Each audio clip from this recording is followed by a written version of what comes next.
I got some big shoes for a big buck. Like I can't lose. Look, I be going up these days. That mean I move through this maze like the Matrix. Just like some latex, I be protecting. Of course they showing me love after neglecting. Confidence turned to common sense, and the common sense be kinda lit and bringing compliments every season. We don't stop until your heartbeat drop. Come on, like when the ball drop at New Year's Eve. I got some big shoes, my balls dropped at 13. They try and cut me down cause I be shining like Christmas tree. I always been a star, maybe I gotta be. And I don't go too hard unless I got to. Like Tupac too, I keep a fine boo.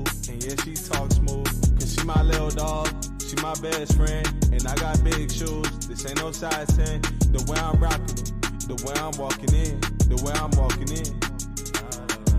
She my little dog, she my best friend, and I got big shoes, this ain't no size 10. The way I'm rocking it, the way I'm walking in, the way I'm walking in. I be blocking them when I see that they copying and pasting. Shit the DM, I ain't respond, so they erase it. Boy, move at your own damn pace, nigga, just face it. Cause you be in my ear all day, talking that basic. My boo bought me big ass shoes, and I don't lace them. How could I replace her? I mean, she do so much for me. I be hugging the beat, I be loving the beat. She be chopping to me. I said, damn, I'm gon' have walk across the street. And afterwards, she be running and jumping on me.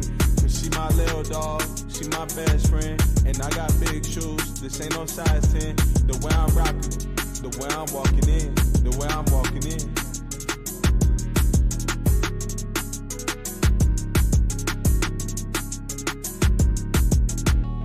The PMA.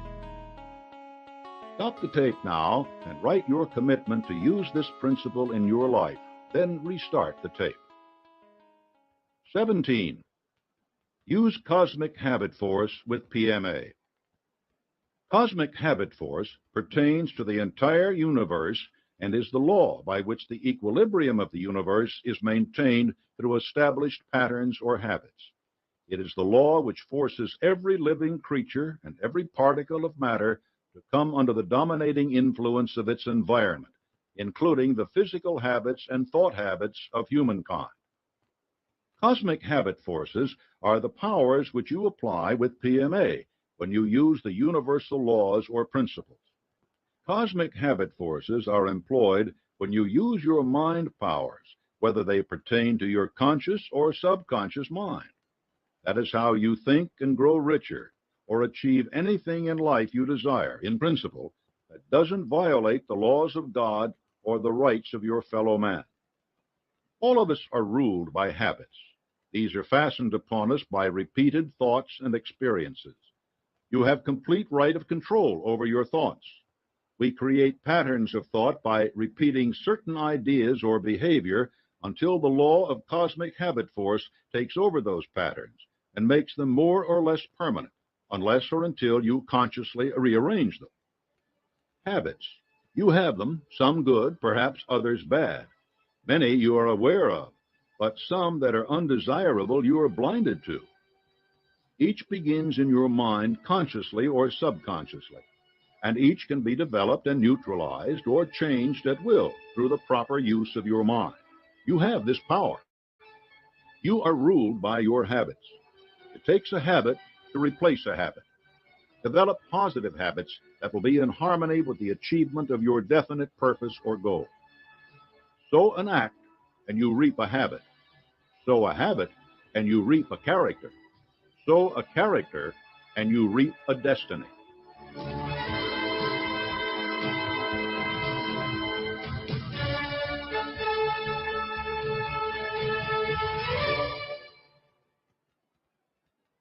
Acknowledgements. Many people were very helpful to me in editing this book. I am particularly grateful for the inspiration of two men who knew Napoleon Hill well and whose words reinforced his, W. Clement Stone and Michael J. Ritt. There are many people, organizations, and publications dedicated to promoting the philosophy of success. In addition to those mentioned in the text, I found the following particularly helpful in selecting examples that highlighted the wisdom of Napoleon Hill's advice: Audacity, Entrepreneur, Working Woman, Smart Money, Sales and Marketing Management, The New Yorker, and Minorities and Women in Business magazines. The Walls Around Us by David Owen, Michael Mahana of Smith Barney Shearson. Upon request, you may receive an autographed bookplate bearing the signature of the author. Address your request to the Napoleon Hill Foundation, 1440 Paddock Drive, Northbrook, Illinois, 60062, and enclose a large, self-addressed stamped envelope. With this bookplate, you will receive a copy of one of Dr. Hill's famous success essays. Step 4. Set a time and place for meeting. Your alliance must be active to do any good. Establish a definite place and time for regular meetings to ensure that you are making progress and dealing with the issues you face. Your early meetings will likely involve fine-tuning the plan you have made for your success, drawing upon the specialized skills of your members. As your alliance matures and harmony grows among the members, you will find that these meetings create a flow of ideas into every member's mind. As you work together over time, more excitement will greet every meeting, and more harmony will arise. Think about a group of sales reps brought together for a conference. They may arrive in general agreement about their goals, but a day or a weekend spent reinforcing their determination, listening to and incorporating their suggestions for the plan at hand, will send them away fired up and eager to achieve their goals. Do not let the regular meetings take the place of frequent contact between the members. Telephone calls, notes, and even conversations in a hallway will keep the alliance primed for action when it meets in full, so that sudden developments can be addressed quickly. Maintaining your alliance. The harmony of your alliance is built upon the mutual agreement on your definite purpose. But like any construction, it must be preserved with diligent work. That work will be your task as its leader. Your attention should focus on 4 areas. Confidence. Confidence is reliance or trust based on proved fidelity, which means faithfulness to duty and loyalty to obligation. As the leader of the alliance, you must inspire confidence in your members by your dedication to your definite major purpose. You must also insist within the group on confidentiality. Often it is harmful for members to discuss the purpose of the alliance outside the group. Some people can give away a secret without a moment's thought.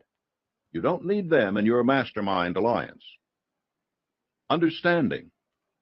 All members of the group must possess a complete knowledge and comprehension of the nature, significance, and implication of a situation or proposition that the group faces.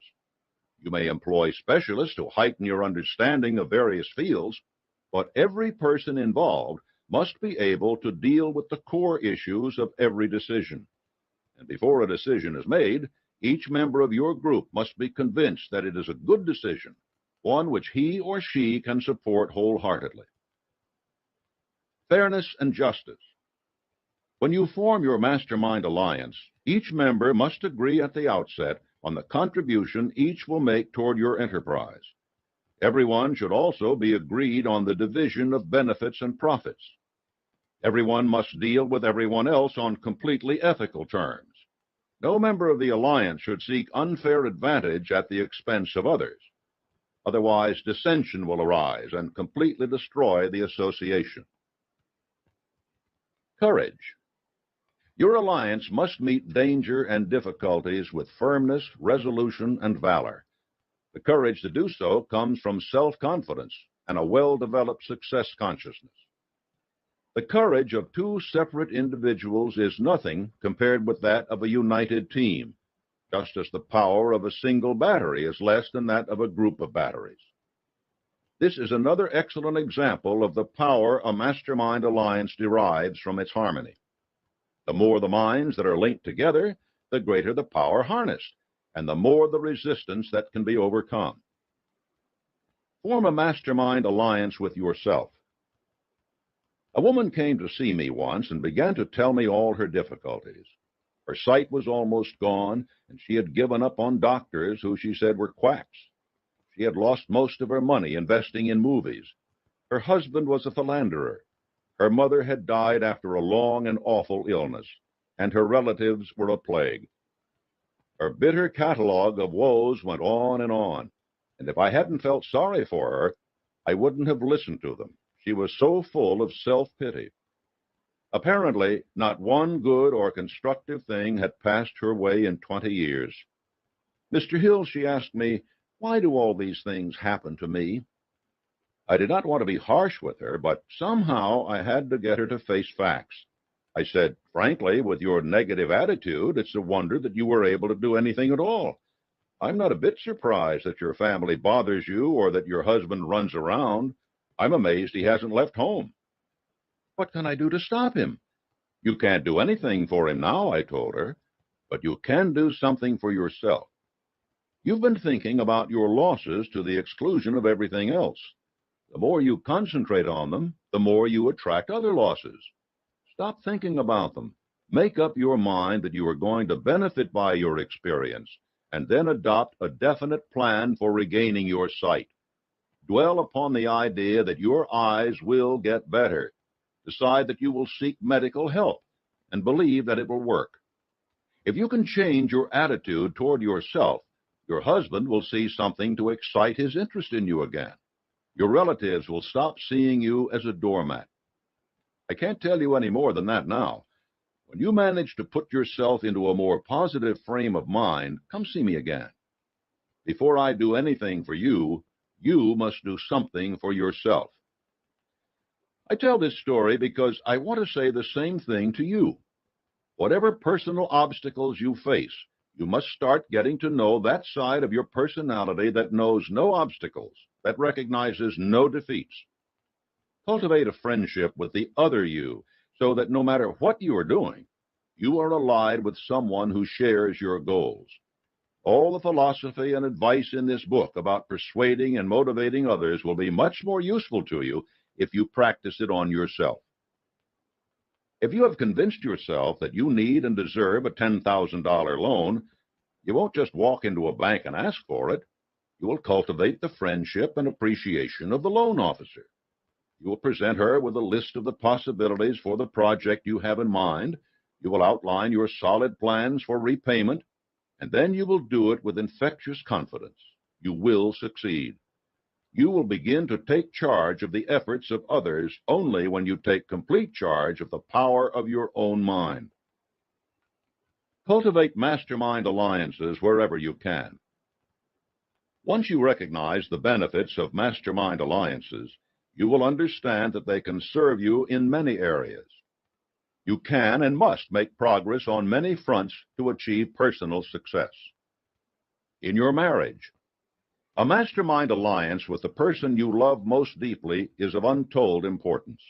If you are married and have not built your relationship on the principles of harmony that are crucial to any alliance, you may have some reselling to do with your spouse.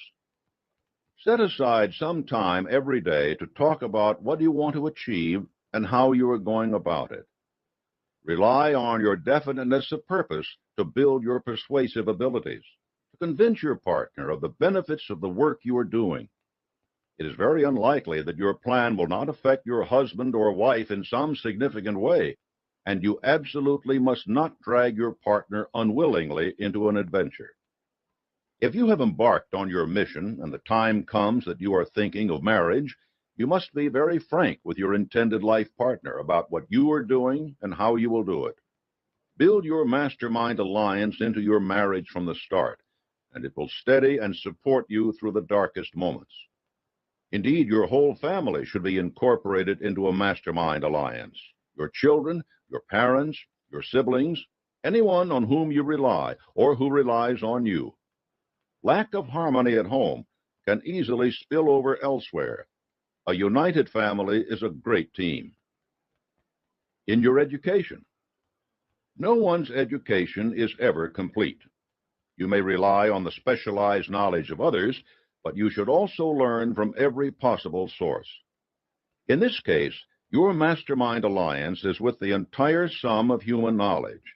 You are united in the goal of increasing your understanding, and books, magazines, lectures, audio cassettes, all are your allies.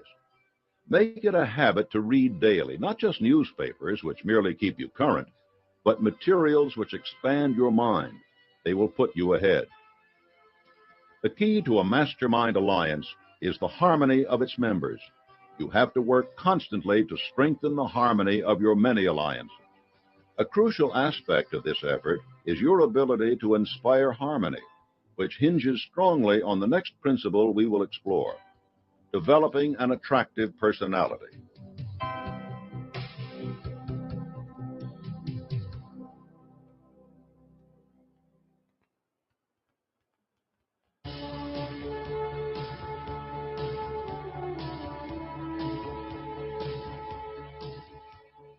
Chapter number 3, assemble an attractive personality.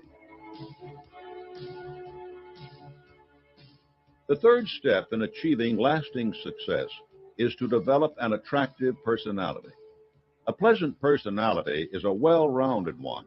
Accordingly, there are 25 different aspects of your personality which you must strive to improve. Don't be intimidated by that number. You'll find that many of the aspects are closely related. Working to bolster one will help you strengthen many others. Positive mental attitude, PMA. A positive mental attitude is the right mental attitude in any given situation, and is most often composed of the plus characteristics symbolized by such words as faith, integrity, hope, optimism, courage, initiative, generosity, tolerance, tact, kindliness, and good common sense. PMA is the most important aspect of any attractive personality. Indeed, it is crucial to many of the 17 principles of success. PMA influences your tone of voice, your posture, your facial expressions. It modifies every word you say and determines the nature of the emotions you feel. It affects every thought you have and the results your thoughts bring you. For the sake of contrast, let's examine the effects of a negative mental attitude. It dampens your enthusiasm, curtails your imagination, undermines your desire to be cooperative, overthrows your self-control, makes you sullen and intolerant, and, as if these weren't enough, throws your reasoning out of gear. A negative mental attitude is so detrimental to your efforts that you are better off staying at home than venturing out into the world with it. It will only make you enemies and corrupt your good works and alliances. A lawyer who goes into court with the best case in the world will convince neither judge nor jury if her attitude is negative. What kind of confidence would you have in a sullen, pessimistic doctor, no matter how many degrees hang on the wall? None. People simply will not tolerate a bad mental attitude. In contrast, a positive mental attitude opens doors and allows you to display your skills and ambitions. Imagine that lawyer presenting her case with confidence, gaining the ear of judge and jury because she is distinctively self-assured. Wouldn't you rather be treated by a physician who sets you at ease, answers your questions plainly, and demonstrates a knowledge of his field? Building a positive mental attitude is part of the other aspects of an attractive personality. As you read on, you'll see how understanding and applying each of these points reinforces your PMA. Flexibility. Being able to adapt yourself quickly to changing circumstances and emergencies without panic or loss of temper is a significant skill as you struggle toward success. Having a flexible disposition means you must be like a chameleon, quickly harmonizing with your environment. This does not mean shedding your principles or altering your goals. A chameleon is still a chameleon, regardless of whether it is brown or green. Flexibility means recognizing that your own mental attitude toward a situation determines if it is a disaster or a boon. If your product fails the first time out, is that good or bad? If you have flexibility, it's great.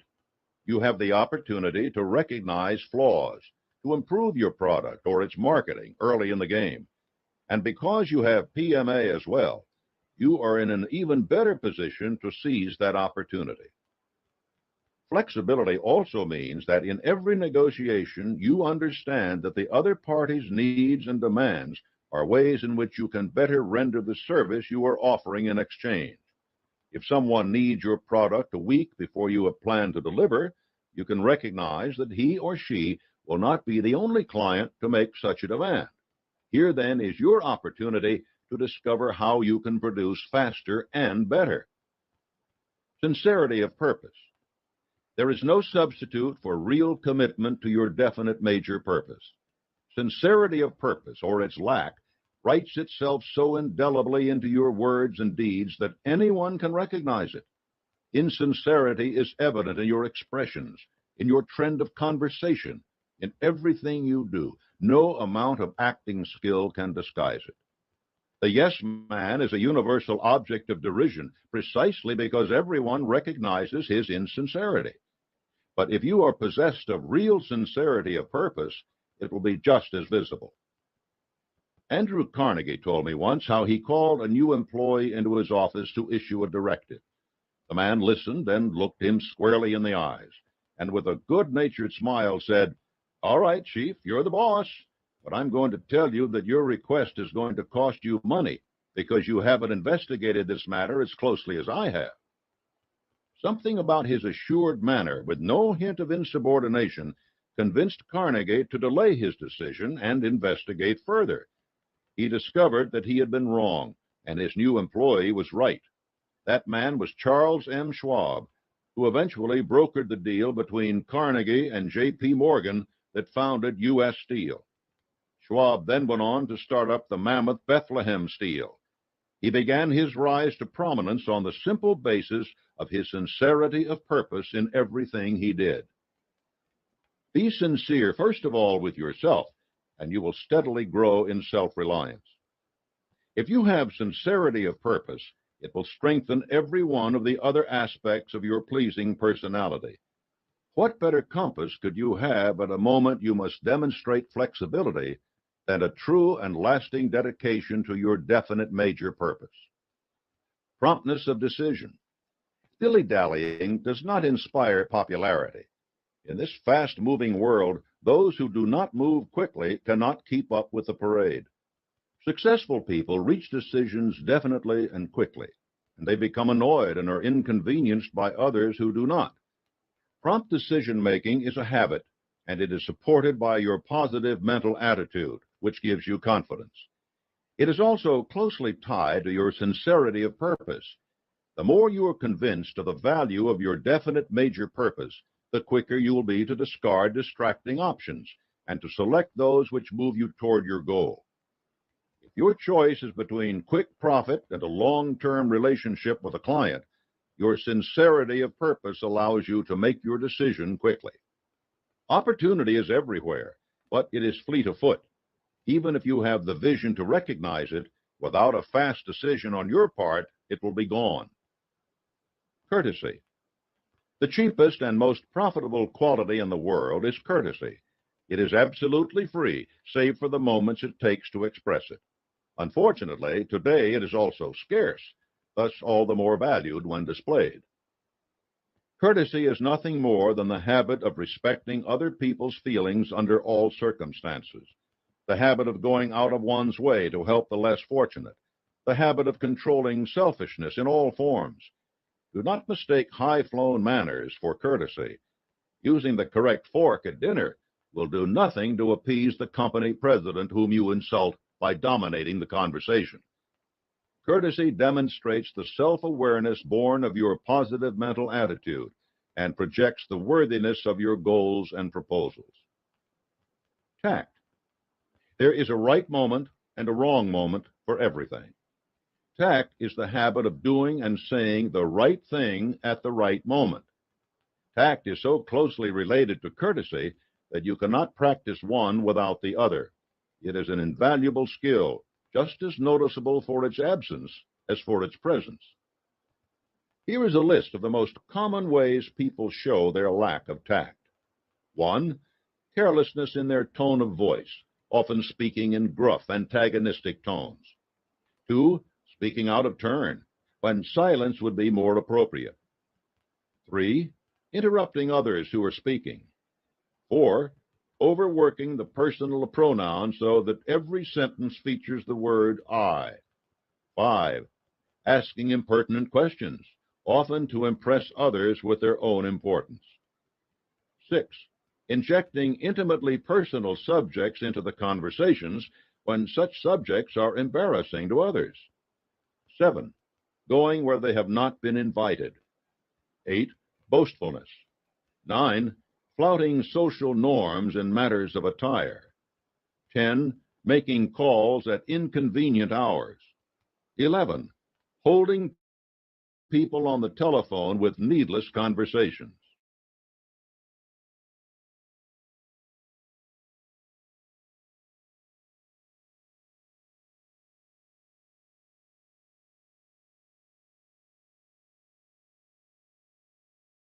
People they hardly know, openly questioning the soundness of others' opinions. 15. Declining requests from others in an arrogant manner. 16. Speaking disparagingly of people in front of their friends. 17. Rebuking people who disagree with them. 18. Commenting on people's disabilities. 19. Correcting subordinates and colleagues in the presence of others. 20. Complaining when requests for favors are refused. 21. Presuming upon friendship in asking for favors. 22. Using profane or offensive language. 23. Expressing dislikes at a drop of a hat. 24. Dwelling on ills or misfortunes. 25. Complaining about politics or religion. 26. Displaying general overfamiliarity. If these faults seem small to you, consider how quickly they compound one another. Would you want to be associated with someone who displayed just 3 of them regularly? They reveal a lack of perception and careful consideration that undermines one's confidence in another's mental powers. Anyone who desires an attractive personality will avoid them all. Tone of voice. Speech is the method we use most often to express our personality. Controlling the tone of your voice so that it carries meaning beyond mere words is invaluable. You can say the same sentence in different tones of voice and convey very different things. I need that shipment by Tuesday can be pronounced with full confidence, letting your supplier know that your request is something you have every reason to expect as a normal part of your relationship. Say it anxiously, and you may find you've given him the idea that you're in a bind, and perhaps he can demand a higher price. Say it angrily, and you can undo years of good partnership. Practice controlling your tone of voice, listening to the way you sound. When you speak confidently, your PMA and sincerity of purpose should show through. The habit of smiling. Don't underestimate the importance of a frequent and sincere smile in making your personality appealing to others, or its effect on yourself. Try smiling the next time you're angry. This simple action is calming, and it's a reminder of the positive focus you want in your mental attitude. A smiling face defeats the cruelest of antagonists, for it is difficult to argue with someone who smiles while speaking. Practice smiling in front of a mirror, preferably while working on voice control. The 2 aspects are related, both in the way others will perceive you and in their effect on your own actions. Facial expression. Here is another facet of an attractive personality that goes together with your tone of voice and your smile. You can tell a great deal about what is going on in people's minds by the expressions on their faces. Each of us makes judgments on this basis all the time. Master salespeople are particularly good judges. The more you learn to be aware of and in control of your facial expressions, the better you will be able to interpret the expressions of others. And since you'll already be in front of the mirror to practice your tone of voice and smile, you will have the perfect opportunity to develop this aspect as well. Tolerance. Tolerance is the disposition to be patient and fair toward those whose opinions, practices, and beliefs differ from yours. Holding your mind open to new ideas and new information is not simply a way to make yourself more pleasing to be around. Though it is closely related to tact as a social skill, tolerance makes you better able to identify and seize advantages. You may not make every new idea you encounter your own, but you will examine and try to understand it. Intolerance brings a host of disadvantages. 1. It makes enemies of those who would like to be friends. 2. It stops the growth of the mind by limiting the search for knowledge. 3. It discourages imagination. 4. It prohibits self-discipline. 5.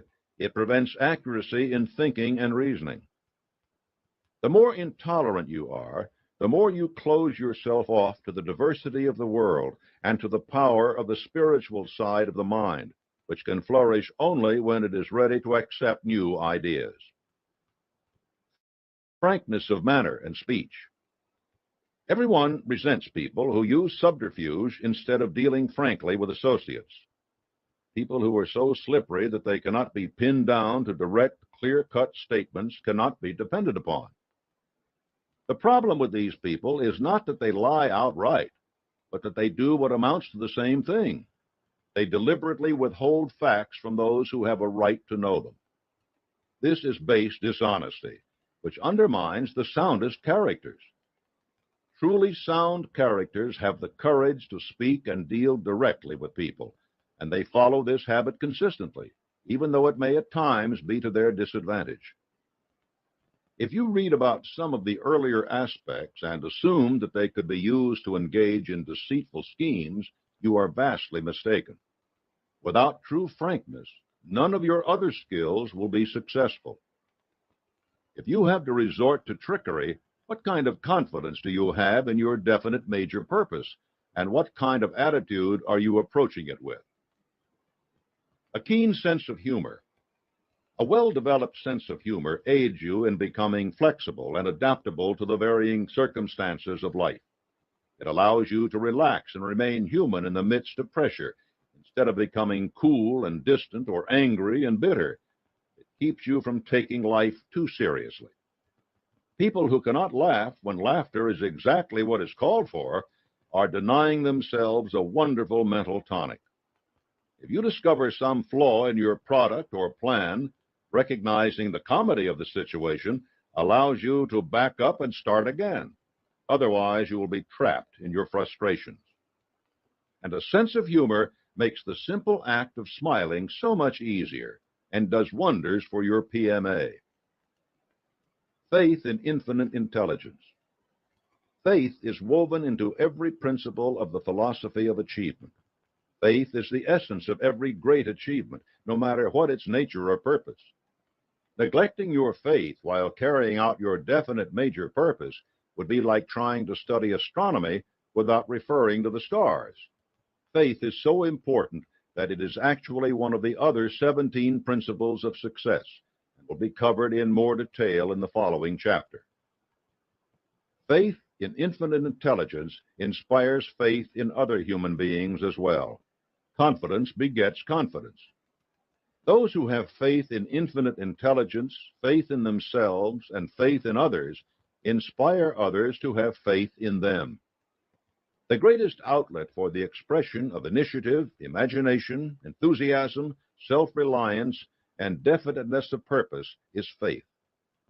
The human mind is an intricate machine designed to accomplish things.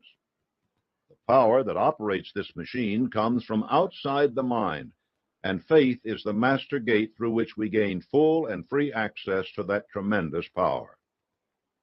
The mechanism which opens that gate is desire or motive. There is no other way to open the gate. It is opened by degrees, which are dependent on the intensity of those same motives and desires. Only a burning desire will open the gate to its fullest. A burning desire is accompanied by deep emotional feeling. Sheerly logical motives do not open the gate as widely as those which spring from the heart. Faith wipes out obstructions like intolerance by freeing your mind of human limitations. For what is intolerance but a closed mind? Just as darkness is dispelled by a simple light, so intolerance is eliminated by opening the mind to the influx of power that gives the brain the vision to encompass all of life's realities instead of just a few of them. Faith provides us with the widest perspective on the world about us and the people who live in it. That perspective paves the way for a better understanding of all human relationships. Thus, faith supports all the traits of an attractive personality. It also gives us the power to see past worldly obstacles, to envision new solutions and new ideas on our paths to individual achievement. As one man has aptly stated, where faith is the guide, the individual cannot lose his way. The power of faith is inexhaustible.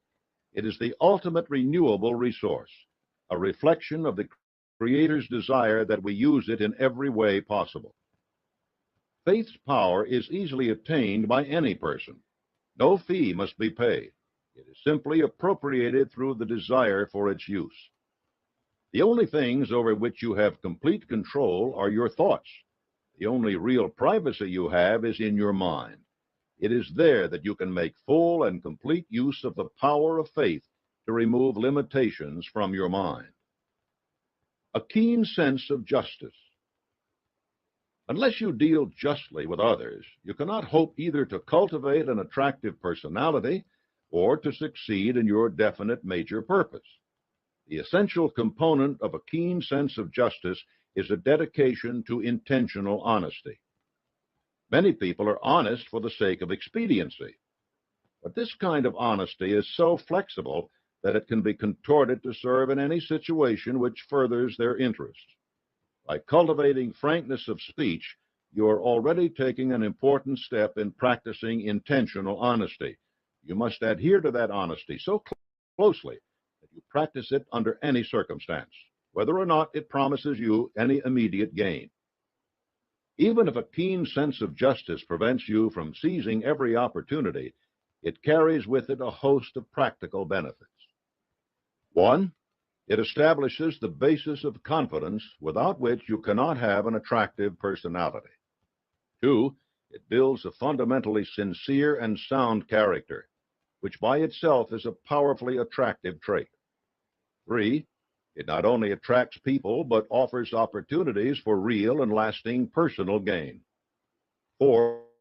It builds your sense of self-reliance and self-respect. 5. It strengthens your relationship with your conscience and thus allows you to act more promptly since your motives and desires are clearer. 6. It attracts worthwhile friends and discourages your enemies. 7.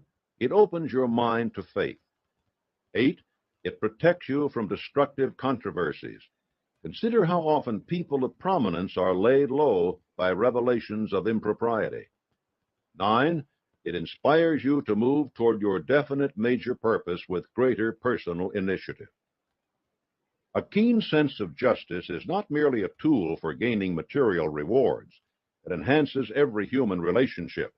It discourages avarice and selfishness and gives you a much better understanding of your rights, privileges, and responsibilities. With it, every aspect of an attractive personality grows stronger. The appropriate use of words. People who achieve success do it by careful and attentive effort. Your use of language must reflect this quality just as astutely as any marketing plan. Do not make it a habit to litter your speech with curses, obscenities, or casual misusage. Instead, work to make sure that you use words with precision, and that you have the force and power to convey your meaning with all the clarity you desire. If you are unsure of your language skills, you can improve them by reading. One man I knew read the dictionary for half an hour every day. Yes, he actually read the entries. I never heard him speak badly, and I was always impressed by the distinct messages he conveyed.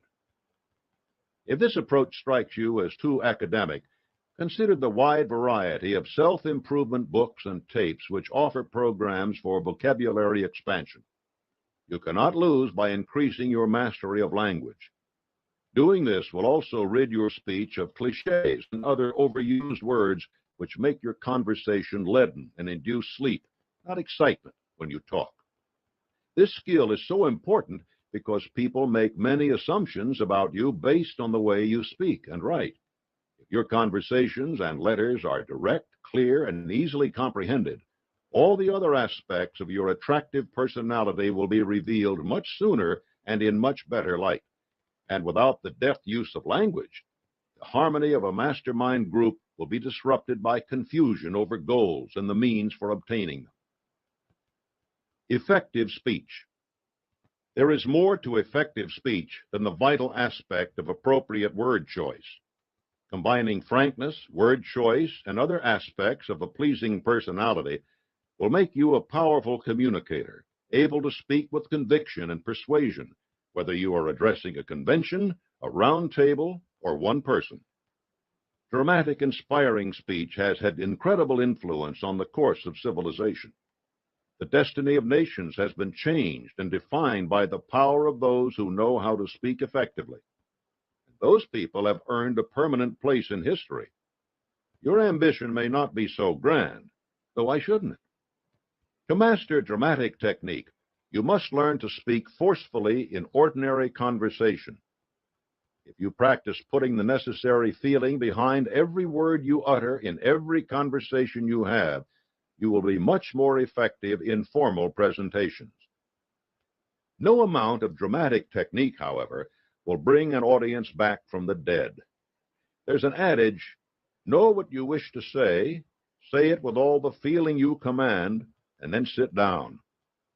The last two words are the key here. Remember to keep your speeches short. As soon as you have conveyed your point, stop. Long-winded speakers tax the alertness of their audiences and show no respect for their time.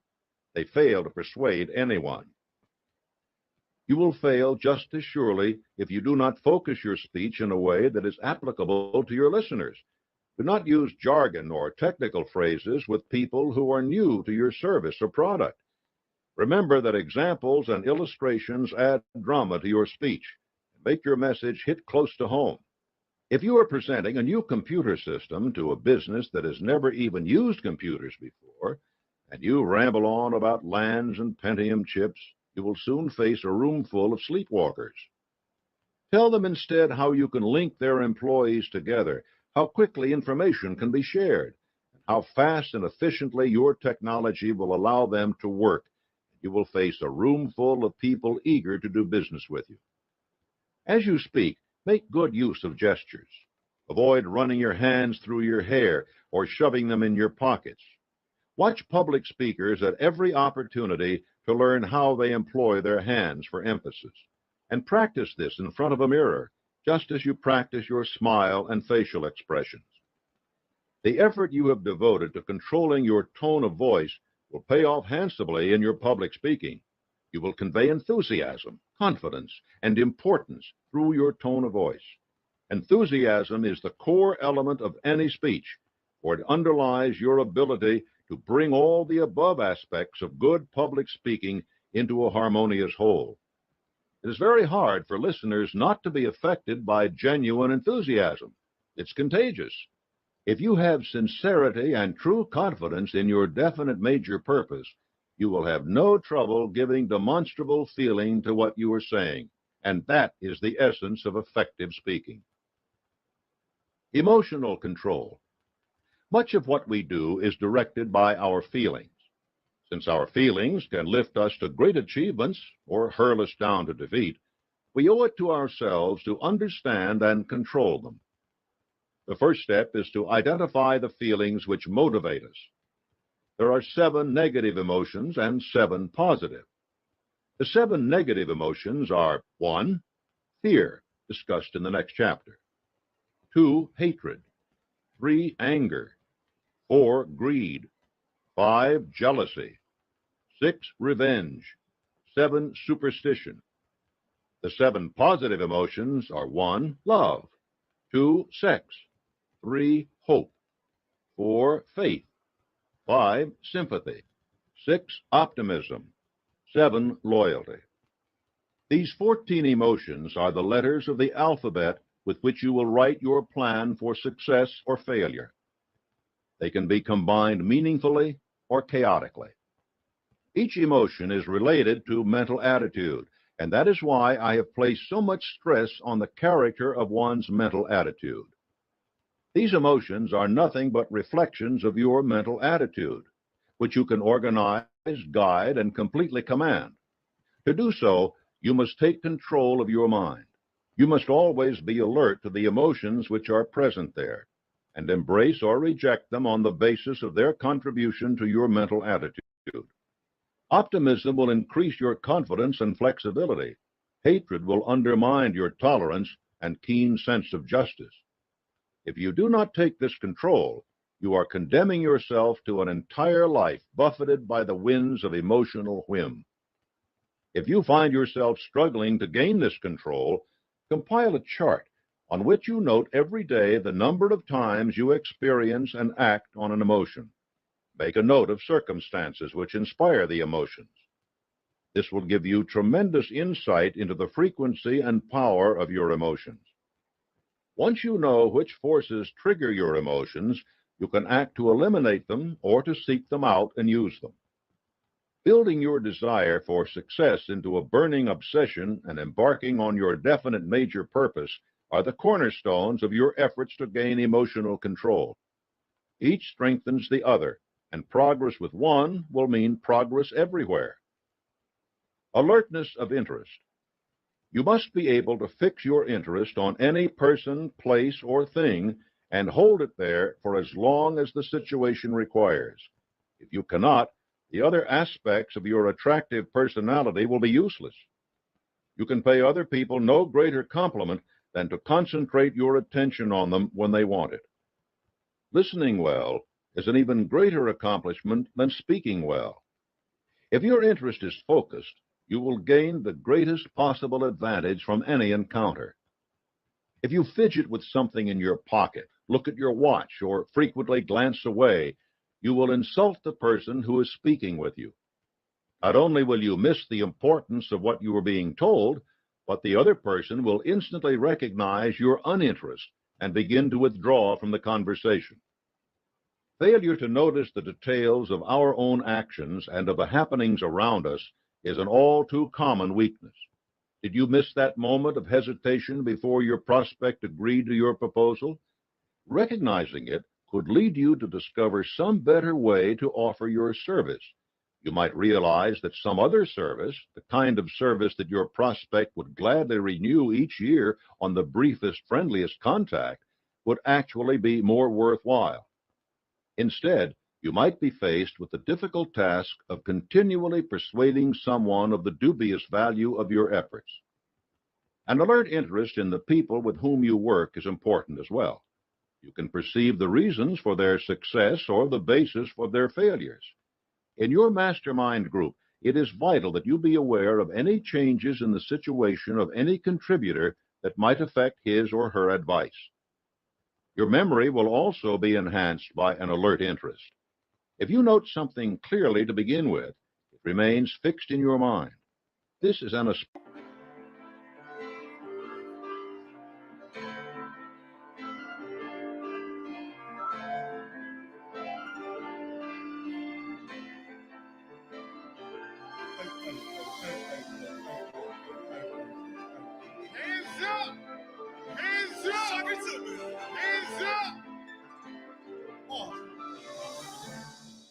Make some motherfucking noise! Damn. Hands up! Make some motherfucking noise! Hands up! Let's go! Shit, check. Vegas, to a check. 2K for the denim, something slight, all jack. Taking chances daily, man, you niggas all rap. Got 3 cell phones, still never call back.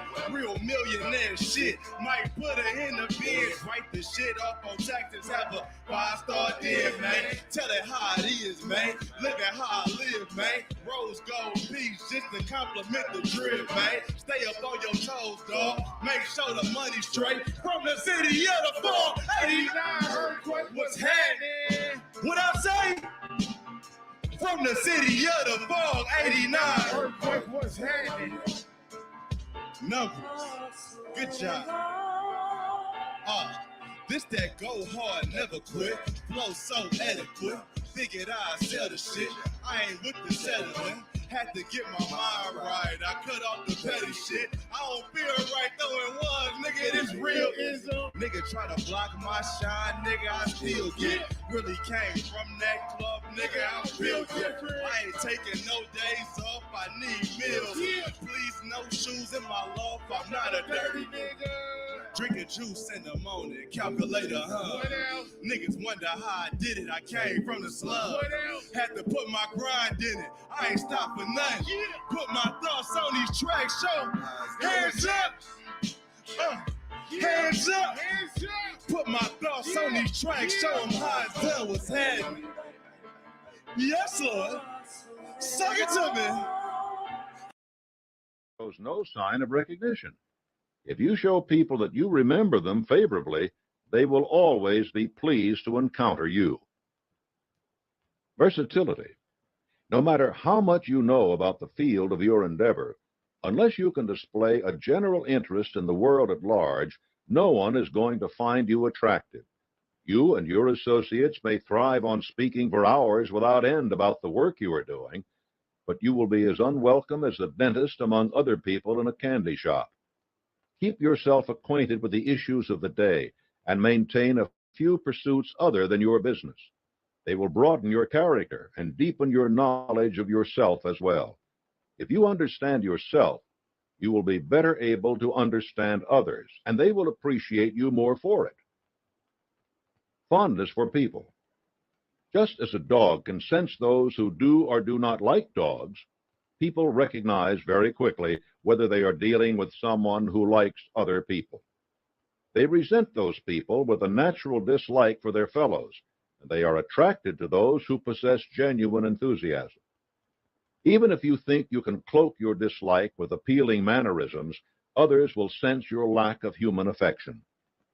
Guard your thoughts against uncharitable impulses and pay particular attention to your temper.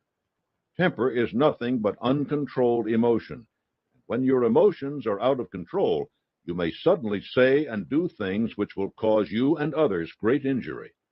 A person with an uncontrolled temper has a tongue that is mounted on ball bearings and swings widely and freely, with an edge as sharp as a razor blade. Impatience with others is a visible expression of selfishness and lack of self-discipline. So, too, is a constant display of defeatism. You do no one any favors by harping on your recent misfortunes or your feelings of aimlessness. People will forgive those who aim high and miss. A person who not only lacks the get-go to make an effort, but reminds others of it endlessly, shows no fondness for the humor of other people. Show an alert interest, tolerance, and respect for others, and they will instinctively do the same for you. Humility. Arrogance, vanity, and egotism are never found in someone with an attractive personality. Don't mistake humility for timidity. True humility is a recognition that even the greatest folk are, in the scheme of human existence, only fragments of the whole. Recognize that the blessings you have are a gift to be used for the common good, not topics for every conversation. If you struggle with this issue, turn to your alert interest in others to keep you focused on topics other than yourself. As your faith grows, so will your recognition of the importance of the greater world and its value. People who are strong in faith are always humble of heart, and these qualities are always much admired. Effective showmanship. This is the result of the proper blend of many aspects of an attractive personality: facial expression, tone of voice, appropriate word choice, effective speech, emotional control, courtesy, versatility, mental attitude, sense of humor, and tactfulness. Together, they allow you to gain favorable attention whenever necessary. Showmanship does not imply grandstanding, clowning around, wisecracking, or gossiping. These qualities certainly grab attention, but they are tiresome and often dangerous.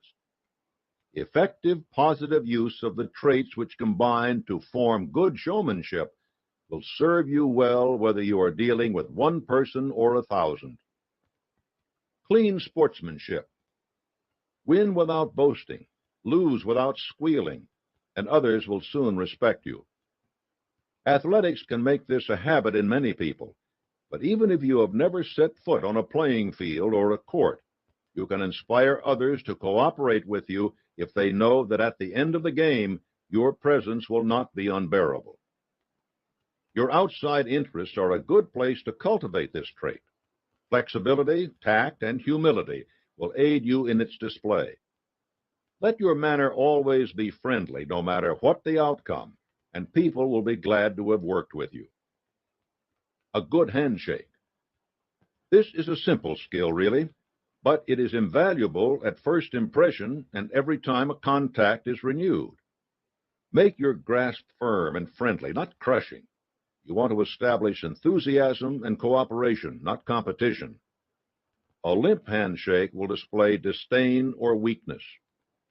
Coordinate your handshake with a greeting and grip the other person's hand for emphasis on key phrases. Maintain your grip as long as you speak your greeting in order to strengthen the impression you are making. Be direct and assertive in your greeting, and people will associate those qualities with the whole of your personality. Personal magnetism. This last trait is a polite way to describe sexual energy. Of all the aspects of an attractive personality, this is the only one which is innate and cannot truly be developed by personal effort. You have what you are born with, and you cannot increase it, but you can use it. Sexual energy is a driving universal force. If you project it, it will aid you only if you use it properly. Proper use does not mean the physical seduction of your associates and business prospects.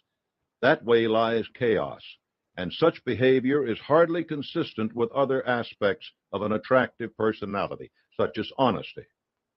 Rather, you should channel its energy into your efforts, making them, not your body, the source of appeal to others. Use your sexual energy to build your enthusiasm, to display your genuine fondness for people, to burnish your style and tone of voice. Your gesture and posture, too, will reflect this quality. Sexual energy is a powerful factor in an appealing personality, but it will help you only if you have refined every other trait. Clearly, all the aspects of an attractive personality rely upon and augment one another. Some, like a good handshake, can be learned quickly. Others require habitual effort on your part. Analyze your personality carefully and honestly to make sure that it embraces no displeasing traits. Even your best friends will not tell you of these aspects of your personality which may be attracting misery, opposition, and defeat. The time you devote to this analysis will pay enormous dividends, for it will not only give you a true measure of yourself, but enable you to analyze and understand others. Never make the mistake of thinking that you have done all the work you can do toward generating an attractive personality. Its standards, like its rewards, are always improving.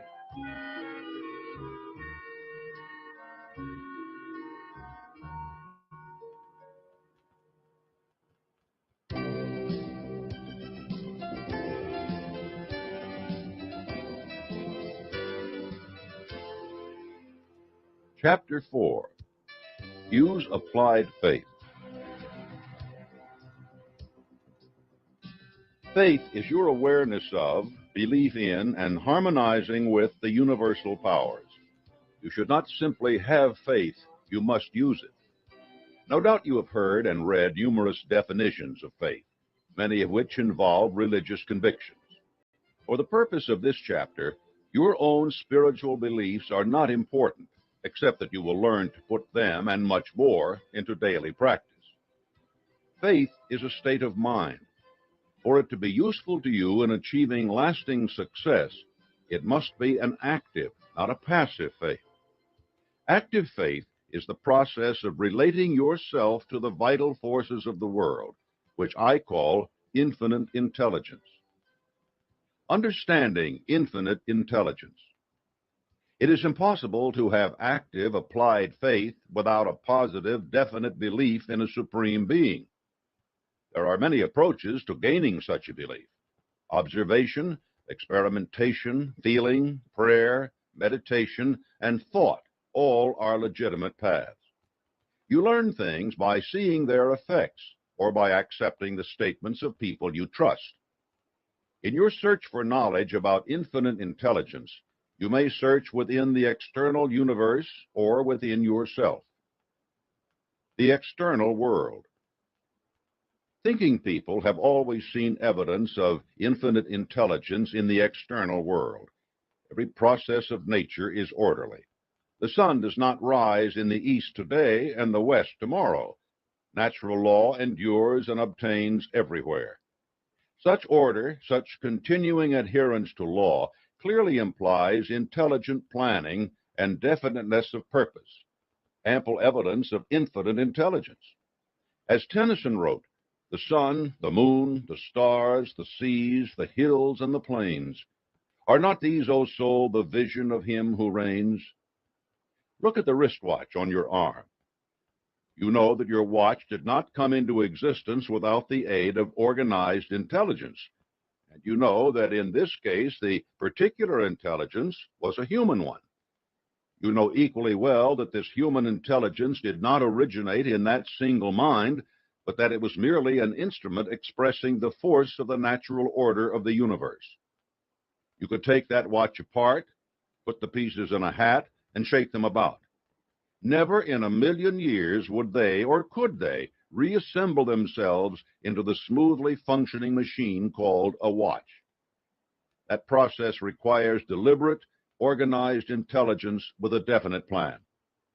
Like a watch, the universe simply could not exist as it does without being the product of an infinite intelligence. The internal world. You have many senses which allow you to evaluate the external world: touch, sight, hearing, taste, smell. But you also have senses which put you in touch with another reality. The beauty of a mastermind alliance is that it puts you in touch with the creative powers of others, connecting mind to mind, opening the subconscious of each member to the power of infinite intelligence. Your conscience is a tool which puts you in touch with these forces. Similarly, when you engage in prayer, you explore this internal world. The power of these experiences have shaped human history again and again. The still small voice that whispered to Saul of Tarsus changed the shape and direction of Christianity. The spiritual convictions that drove Mahatma Gandhi affected not only India, but the approach to social and political changes across the globe. This ability of the human mind to discover, embrace, and disseminate fundamental ideas and concepts is further proof of our ability to enter into a definite, positive relationship with infinite intelligence. You can enter this relationship and adapt it to your purposes in life. This is accomplished by applied faith. Overcoming disbelief. Remember, faith is a state of mind which develops by conditioning your mind to receive infinite intelligence. Applied faith is the adaptation of the power of infinite intelligence to your definite major purpose. Applied faith is the dynamo of the science of personal achievement, the source of the energy to put your thoughts into action. In faith, you temporarily relax your own reason and willpower and open your mind completely to the inflow of infinite intelligence. The chapter on definiteness of purpose teaches that your mind is the only thing over which you have the right to complete control. You must control your mind so that it is regularly open to the power of infinite intelligence. Whatever your mind can conceive and believe, it can achieve. Therefore, do not allow self-imposed limitations and restrictions to block the flow of infinite intelligence. As sunlight passing through a prism is broken up into its component rays, so infinite intelligence passing through your mind is broken up into a variety of forms. The belief that you cannot succeed, that you are not worthy, that others stand in your way, that some things cannot be done, each of these will act as an imperfection in the prism of your mind, distorting and scattering the power of infinite intelligence. And if you close the window of your mind to the power of infinite intelligence through disbelief, you will never experience its benefits. You cannot simply announce to yourself that you have faith and expect instant results. Faith is a state of mind which must be cultivated. Set aside at least an hour a day to contemplate your relationship to infinite intelligence. Look for the ways in which it is manifested in your life and for places where its power can be applied. Clear your mind of all negative thoughts of want, poverty, fear, ill health, and disharmony. And then take these 3 easy steps to build your faith. 1. Express a definite desire for the achievement of a purpose and relate it to one or more of the basic human motives. 2. Create a definite and specific plan for attaining that desire. 3. Start acting on that plan, putting every conscious effort behind it. The more you act on faith and infinite intelligence, the more your mind will open to its power, and the more you see that power working in your life, the easier it will be for you to act on faith. The process is a wonderful cycle. When you face a problem or question, you can put this fledgling faith into action.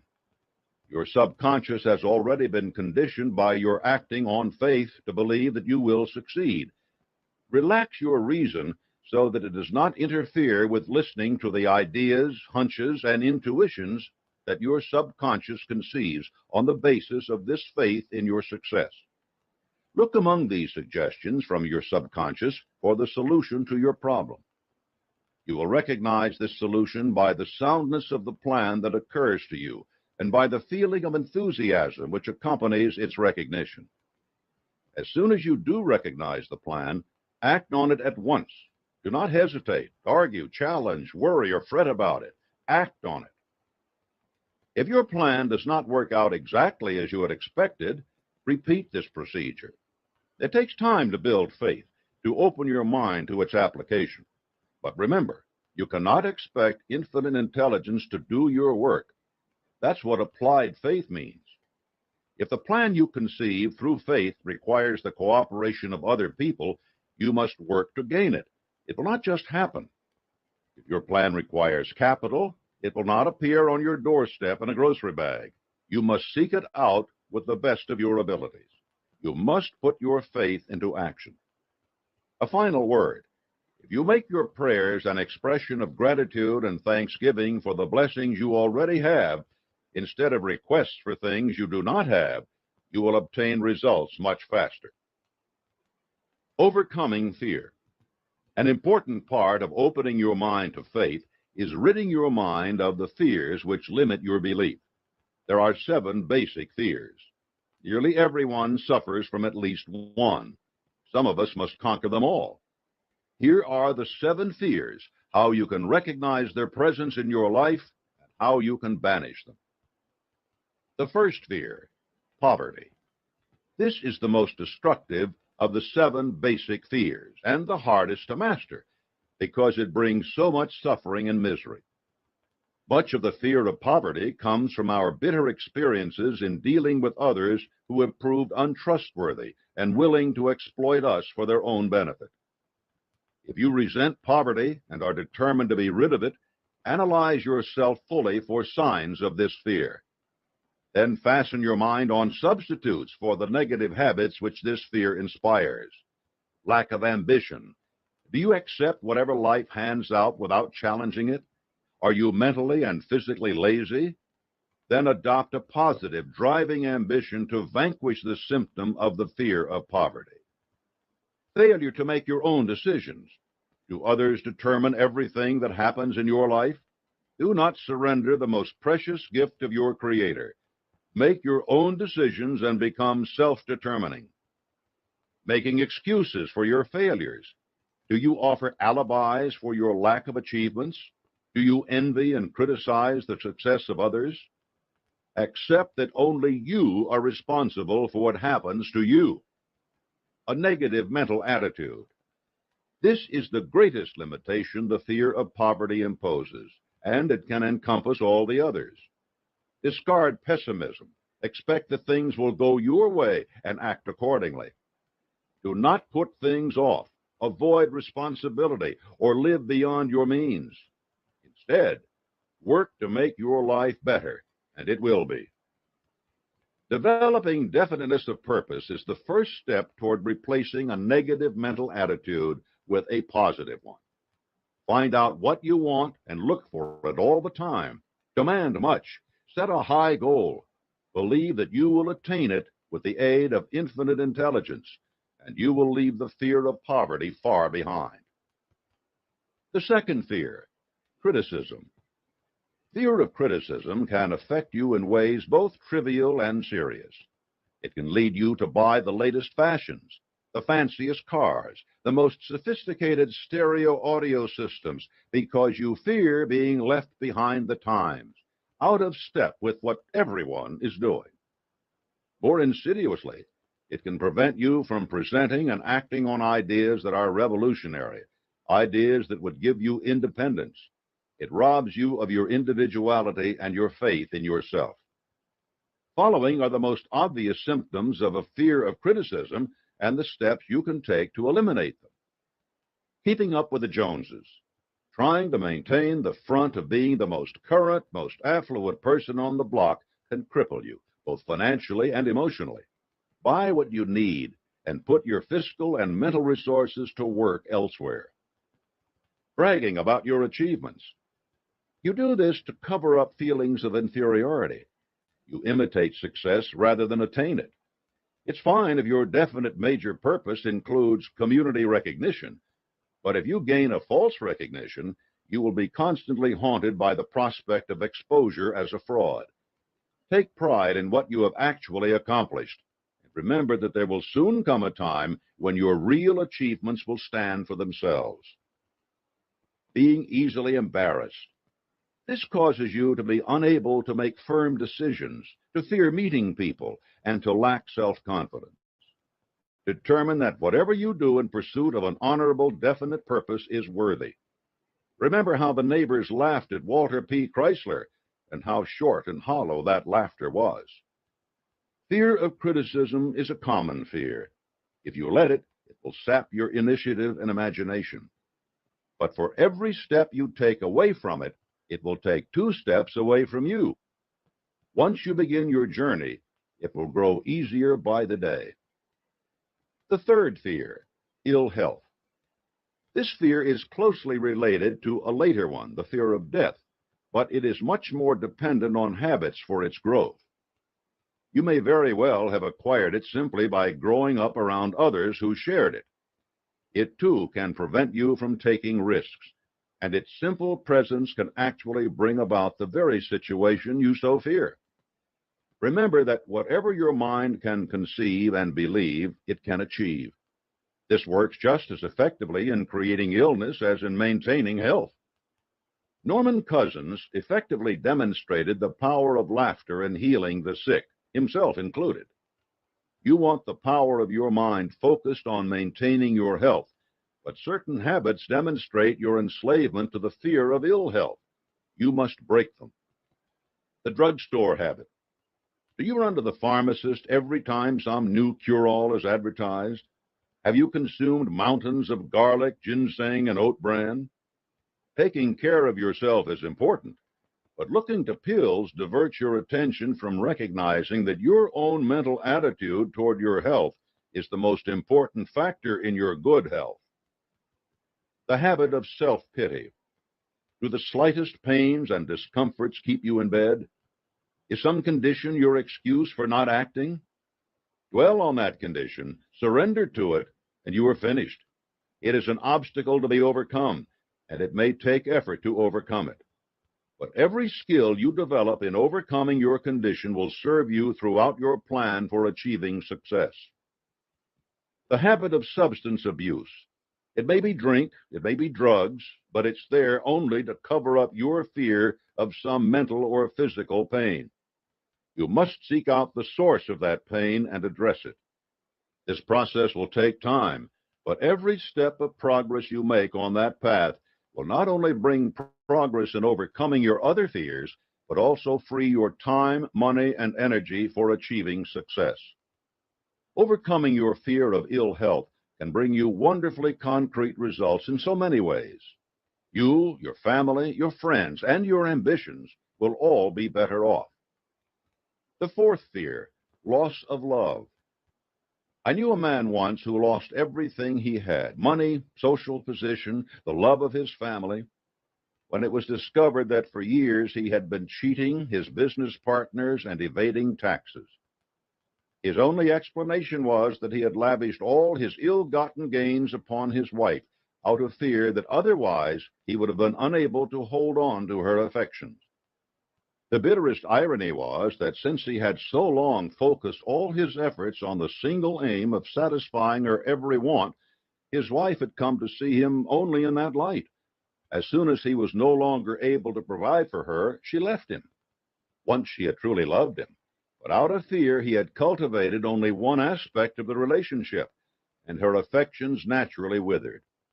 What had he offered her to love but his money? The fear of the loss of love is so intimate and so easily understood that it isn't necessary to elaborate on its symptoms. Simply cultivate your relationships with a positive mental attitude. Give them your all, and instead of being a source of fear to you, they will be a bastion of strength and courage. The fifth fear, old age. The fear of old age causes you to slow down and develop a feeling of inferiority. When you're 30, 40, 60, or 70, you become convinced that you have let opportunities slip by and that your best years are behind you. Nothing could be further from the truth. Every moment of your life that has passed by has taught you invaluable lessons that you can apply today. You should have a positive appreciation for the wisdom and understanding you have gained. Most of the great achievements in human history have come from people who have blown out more than a few birthday candles. The best way to confront this fear is to jump on it with both feet and laugh about it. Whenever you have a birthday, subtract a year from your age instead of adding one. Don't make the mistake of trying to act like a teenager, adopting the dress and speech you see on TV. That will only make you feel and look foolish. And don't ever say to yourself, if only I were younger, I would do something that you know you must. There was a time when every morning as I arose, I saw Father Time sneaking up alongside me. At first I was terrified. But one day I looked him in the eye and shouted, "Get out of here, old man, and stay out. I don't need you. Get out." Try this yourself whenever the idea occurs to you that you are too old to do something. And you will find that this response is quickly retrieved from your subconscious, ready to defend you whenever the fear of old age threatens. The sixth fear, loss of liberty. No matter where you live in any country, the fear of the loss of freedom is present. For those suffering in police states rather than enjoying the liberty that Americans possess, the fear is great. But many other forces can work to limit your freedom. The political ambitions of your neighbors, the demands of your daily life. And this fear can paralyze you and distract you from your definite major purpose. The only way to fight this fear is to take an active role in defending the institutions that preserve your liberty. The rights we enjoy in this country were won through bitter years of struggle. They can be maintained only by constant vigilance. You must be aware of the struggles that are taking place. You must take an active role in them. And you must also be sure that you are doing nothing that encroaches upon the liberties of others. If you become a tyrant in the pursuit of your definite major purpose, seeking to dominate your family, your mastermind alliance, and your employees, you will be rolling back the cause of freedom just as certainly as does any revolutionary extremist. You cannot be free of this fear yourself if you are not in harmony with the very forces of liberty which make your own success possible. The seventh fear, death. This fear is the grandfather of all the others. It is very difficult to whip because it is so universal in our society, and because it is constantly reinforced on a daily basis. There is no escape from death, and no matter what faiths we have, death is an unknown, for we have never experienced it. Complete, absolute answers about its nature are impossible, and it is human nature to fear anything we do not understand. The truth is, fear of death can stop you in your tracks much sooner than the actual event. Overwhelmed by the possibility of the end of your existence, you may feel that action is futile and effort is meaningless. This ignores the fundamental fact that every moment of your life is valuable, that the world rolls on about you, and that your own actions can have a positive effect far beyond your own situation. Even if death comes for you in the next instant, life will not stop for those you love and those you do not even know. You have an obligation to act for the common good. I can tell you how I have succeeded in quieting this fear. I have looked at life and death and the nature of the world. I have recognized that only two conclusions are possible. Death is either one long eternal sleep or an experience on some plane far better than we have here on earth. Either way, there is nothing to fear because it is inevitable. Recognizing this allows you to write off the fear of death. You don't discuss it, you don't think about it. You simply realize that at one time or another you will face it, and there will be nothing you can do about it. So you accept this fact, for only a simple-minded person worries about something over which he or she has no control. Replacing fear with hope. The fundamental lesson in dealing with the fear of death is learning to set it aside. This should be your goal with each of the fears, for whatever you fear will follow you around like a puppy. Your mind attracts anything it dwells upon. Most people go through life thinking about the things they don't want to happen, and they probably experience every one of them. Wouldn't it be a better idea, then, to refuse to think about the things you don't want and to feed your mind with pictures of the things you do want? There is nothing more important than learning the art of keeping your mind focused upon the things, conditions, and circumstances you really want. This is the greatest application of applied faith you can make. When your mind has definiteness of purpose, you are in a condition to start having faith. And when you have faith, you can call upon infinite intelligence to apply it. Faith exists only so long as it is used. You cannot develop muscles by not using them. You cannot increase your capital by not investing it. Persistent action backed by definiteness of purpose will pump up your faith.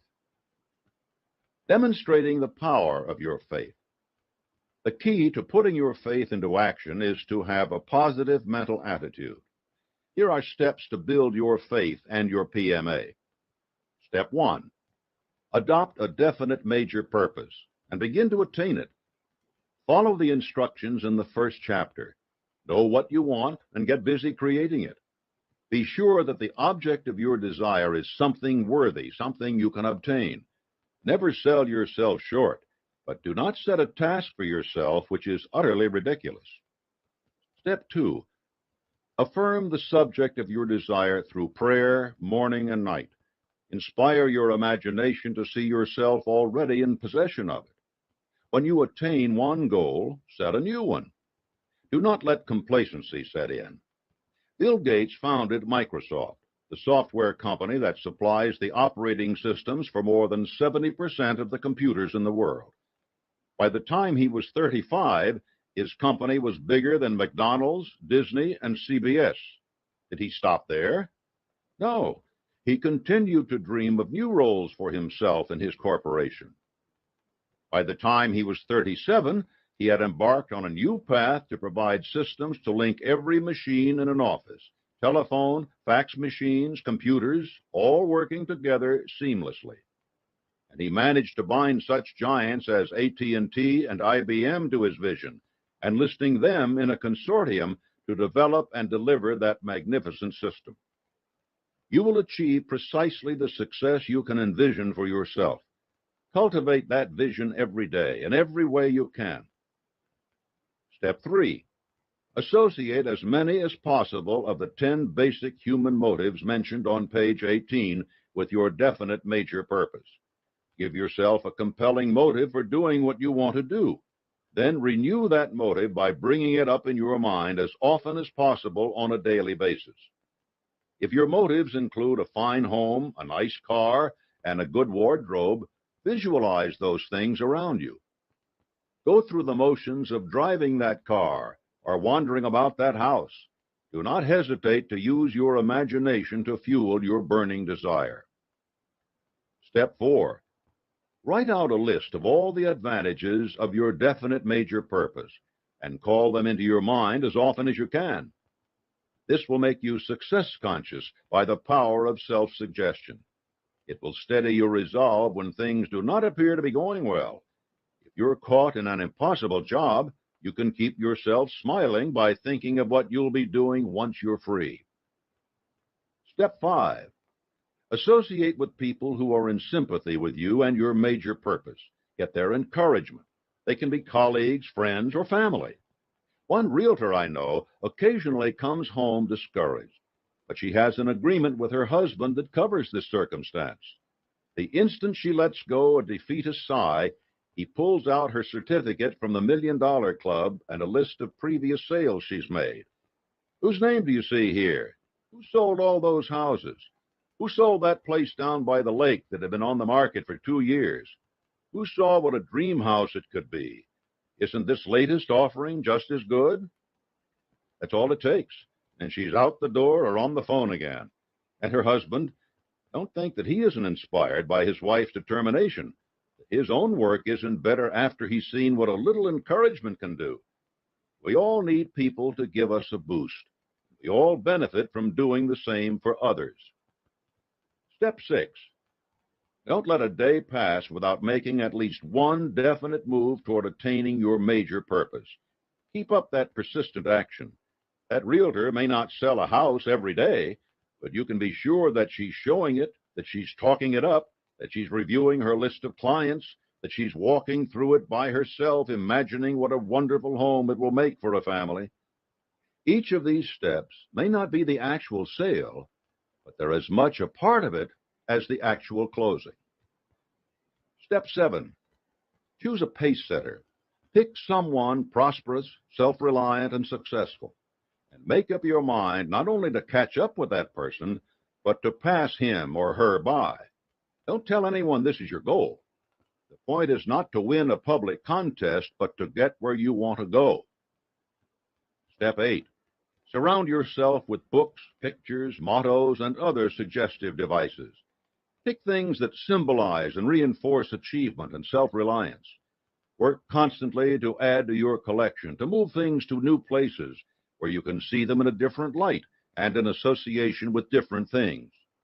My realtor friend kept a framed copy of her $1 Million Club certificate over her desk. One day she took it down to dust and set it on top of a newspaper. When she picked it up again, she saw beneath it an article about the new football coach who had been hired at the university. He would need a place to live. Guess who bought that house she'd been struggling to sell? As you build an atmosphere of support, keep a notebook handy to jot down the things you hear and read that inspire you. When you're on the road or in a meeting, your fast scratchings can give you lasting support. Step 9. Never run away from disagreeable circumstances.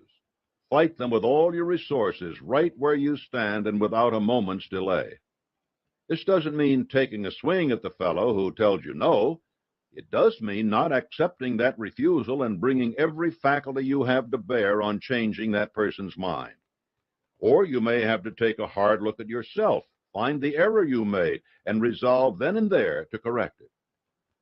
Sometimes adverse circumstances are testing devices, providing means by which you may be promoted from a given task to a greater one. Remember, you are what you are and where you are because of the dominating thoughts in your mind. Procrastination in dealing with these thoughts only sentences you to further limitation and frustration. Step 10. Recognize that anything worth having has a definite price tag. Anything worth having is worth working for. The price of self-reliance is eternal vigilance in applying your faith. Close the door of fear behind you, and you will quickly see the door of faith open before you. Increasing and applying your faith are a process that takes time and dedication. You will never be finished with this task because the power you have at your disposal is infinite. So are the rewards.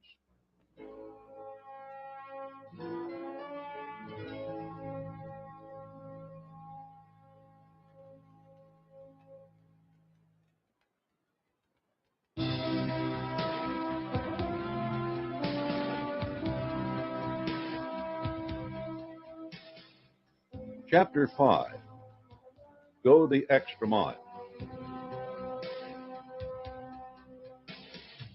Render more and better service than you are paid for, and sooner or later you will receive compound interest from your investment.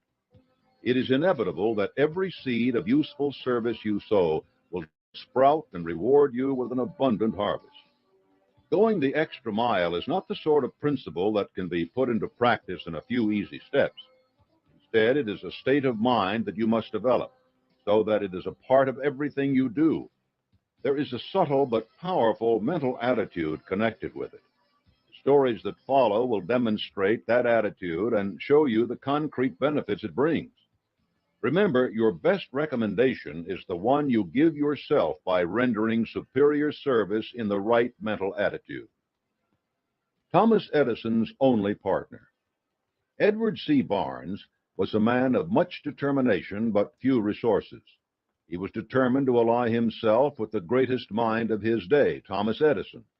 When he arrived in Edison's office unannounced, his poor appearance made the clerks laugh, especially when he revealed that he had come to be Mr. Edison's partner. Edison had never had a partner, but his persistence got him an interview with Edison, and that interview got him a job as a handyman. Edison was impressed with Barnes' determination, but that alone was insufficient to convince him to take the extraordinary step of making him a partner. Instead, Barnes spent years cleaning and repairing equipment until one day he heard Edison's sales force laughing over the latest invention, the dictaphone. They said it would never sell. Why replace a secretary with a machine? But Barnes, the handyman, jumped up and cried, "I can sell it." He got the job. For a month, Barnes pounded the New York City pavement on a handyman's salary. At the end of that month, he had sold 7 machines. When he returned to Edison, full of ideas for selling more machines all across the country, Edison made him his partner in the dictaphone business, the only partner Edison ever had. What made Barnes so important to Edison? The inventor had thousands of people working for him. But only Barnes was willing to display his faith in Edison's work and to put that faith into action. He didn't demand a fancy expense account and a big salary to do it either. Barnes focused favorable attention on himself by rendering service far beyond a handyman's responsibility. As the only one of Edison's employees to render this service, he was the only one who uncovered such tremendous benefits for himself. The Nordstrom phenomenon. Starting out in a simple shoe store in the 1920s in Seattle, the Nordstrom family has built a chain of department stores famous around the country for service and willingness to bend over backward to please their customers. A garment may be returned any time it fails to satisfy, even years after the original purchase. Sales associates will call branches all across the country to find an item in the size and color a customer wants. One woman even sent a Mother's Day card on behalf of a customer who mentioned that she had forgotten to do so. Store executives acknowledge that a policy of such dedication to the customer leaves them open to abuse. People buy clothes to wear once and then return them. Items are special ordered and never picked up. A few folks seem to regard Nordstrom sales associates as their personal gophers. It doesn't matter. By delivering service that is so far and above that of any department store in the country, Nordstrom has developed tremendous customer loyalty. In an economic climate that saw giants like Macy's, Bloomingdale's, Marshall Field, Sears, and J.C. Penney closing stores or laying off employees, Nordstrom continued a slow and steady expansion coast to coast, never opening a new store until it was sure it had assembled a crew of employees dedicated to its own brand of going the extra mile service. My own journey. I accepted Andrew Carnegie's commission to organize and publish the Principles of Success when I was a law student at Georgetown University. Other than reimbursement for some traveling expenses, I got no compensation from Carnegie for my efforts. My dedication to my task placed strains on my life. I had a family to support, and many of my relatives ridiculed me for my goal. In spite of this opposition, I worked for 20 years interviewing presidents, inventors, founders of great companies, and famous philanthropists. I got some big shoes for a big buck, like I can't lose. Look, I be going up these days. That mean I move through this maze like the Matrix, just like some latex. I be protecting. Of course they showing me love after neglecting. Confidence turned to common sense, and the common sense be kinda lit, bringing compliments every season. We don't stop until your heartbeat drop. Come on, like when the ball drop at New Year's Eve. I got some big shoes, my balls dropped at 13. They try and cut me down cause I be shining like Christmas tree. I always been a star, maybe I gotta be. And I don't go too hard unless I got to. Like Tupac too, I keep a fine boo. And yeah, she talk smooth, cause she my little dog, she my best friend. And I got big shoes, this ain't no size 10. The way I'm rocking them, the way I'm walking in, the way I'm walking in. She my little dog, she my best friend, and I got big shoes, this ain't no size 10. The way I'm rocking them, the way I'm walking in, the way I'm walking in.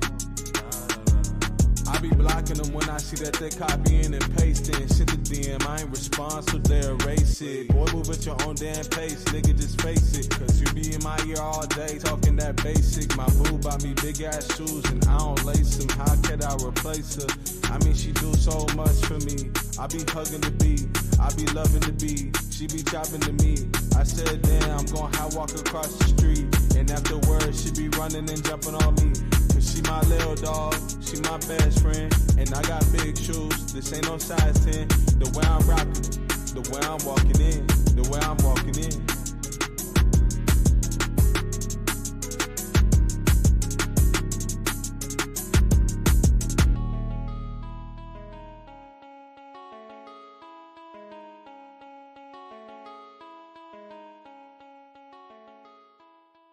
Hey, the way I'm rapping, I'm gon' create a new bracket. The way I'm rapping, I'm gon' create a new lead. The way I'm rapping, I can let the beat breathe. Hey, the way I'm rapping, they gon' be all up on me. I'm by my dividends, you know I'm by my cheese. Hello, everybody hitting me up, where the team? Hello, everybody hitting me up, where the team? Hello, might be in the DT, El Chin, gone. Might be in the DT, El Chin, gone. Took that bottle to the face, think she gone. Hey, look, the way I'm rapping, I'm gon' create a new bracket. The way I'm rapping, I'm gon' create a new lead. The way I'm rapping, I can let the shit breathe. If it's static, pull up in the Beamer, yeah, it's automatic. Pop the trunk up on them, like roaches, they gon' scatter. She said she loved me, baby girl, that's tragic. So, he came over. I love you, Trey, that's magic, that don't matter, it never happened. Oh my god, Smoking Trey. on that hookah, looking like the Mad Hatter. She had a red and blue pill, might call that bitch Alice. But this ain't the Wonderland, Nope. and I've been the man. Nope. Now she understands Yep. that I got a plan. Okay. Ask me if I do it. I said, bitch, yes I can. You can do Bitch, it. I'm Dirty Dan. Like Patrick Star, I'm little. Hey, the way I'm rapping on this beat gon' have him bugging, baby. Yeah, that's how that beat.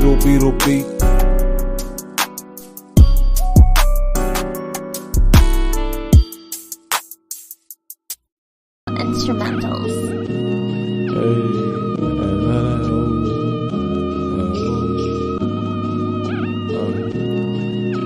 Hey man, I'm doing this shit for the team. Come on. Hey, cuz if she hit my phone, then this gon' be a touchdown. touchdown. If she hit my phone, then it's gonna be a touchdown. Touchdown. If she hit my phone, then it's gonna be a touchdown. Touchdown. Hey. If she hit my phone, then it's gonna be a touchdown. Touchdown. Touchdown. Touchdown. Hey. If she hit my phone, then it's gonna be a touchdown. Touchdown. Hey. When she hit my phone, then we ain't being touchdown. Touchdown. We gon' do it over till we do that bust down. Bust down. She gon' hit her face down, then she put that bust down. Bust down. Touchdown. Hey. When I put up on her, she gon' give me touchdown. Touchdown. We gon' get the ball, she gon' throw the touchdown. Touchdown. I'm gon' catch it all. Touchdown. Hey. Touchdown. Hey. Tell her it's gonna be a touchdown.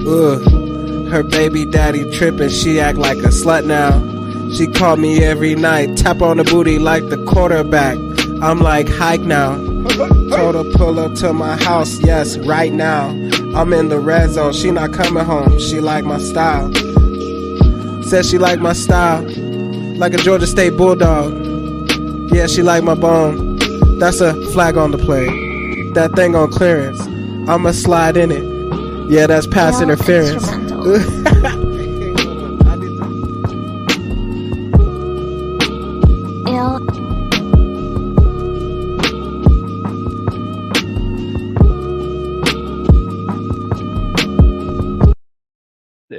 It took a great deal of time for me to observe them and determine whether the forces I supposed were operating actually were. Instead of making money for myself, I had a job to do for others. Believe me, there were times when between the needling of my relatives and the hardships I endured, it was not easy to maintain a positive mental attitude and persevere. Sometimes in barren hotel rooms, I almost believed my family was right. The thing that kept me going was my conviction that one day I would not only successfully complete my work, but also be proud of myself when it was finished. Sometimes, when the flames of hope dwindled to a flicker, I had to fan them with everything I possessed to keep them from going out. It was my faith in infinite intelligence that tided me over these rough spots and saw me through. Did it pay to go the extra mile for 20 years and endure all those hardships? The answer is obvious. The benefits of doing more than you were paid for. Since going the extra mile can involve hardship, it will help you to be conscious of all the different benefits it will bring. The law of increasing returns.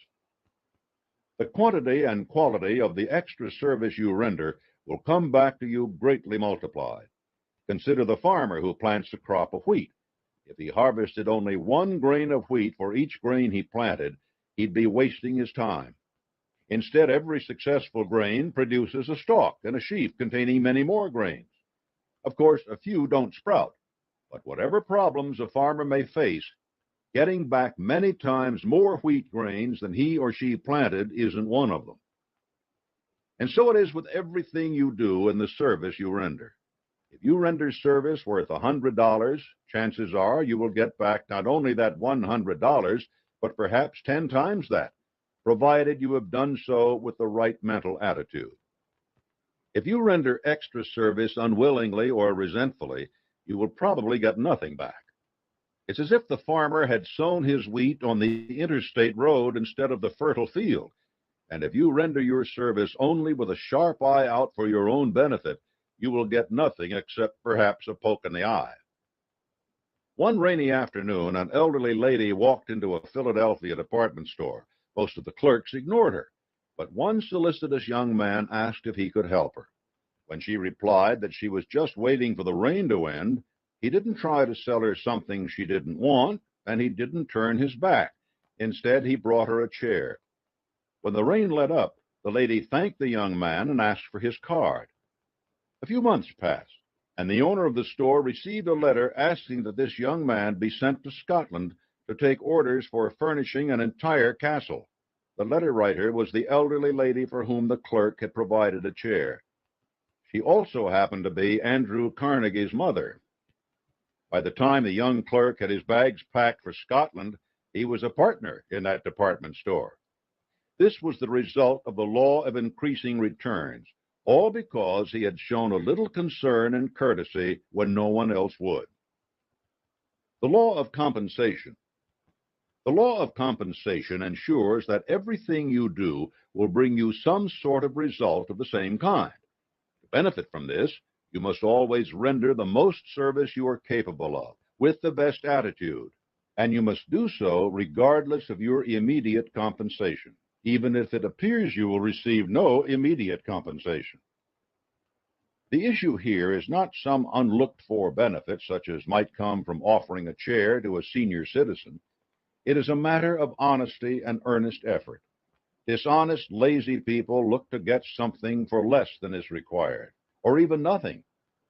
If you decide to boost your profits by raising your rates and providing less service, it's going to catch up with you. AT&T learned this lesson the hard way. Its rates continued to climb, and it did nothing to offer its customers any new advantages. Along came deregulation, MCI, and Sprint, and bang! Customers began switching their long-distance service by the hundreds of thousands. AT&T saw its error quickly, though, cut its rates, and began offering innovative packages. It still faces heavy competition, but it now knows quite a bit about the law of compensation. In contrast, consider mobile home builder Jim Clayton. His company, Clayton Homes, was already growing rapidly when Hurricane Andrew decimated South Florida. The need for new mobile homes was enormous and fast. Clayton could have followed the examples of many Florida business owners and jacked his prices skyward.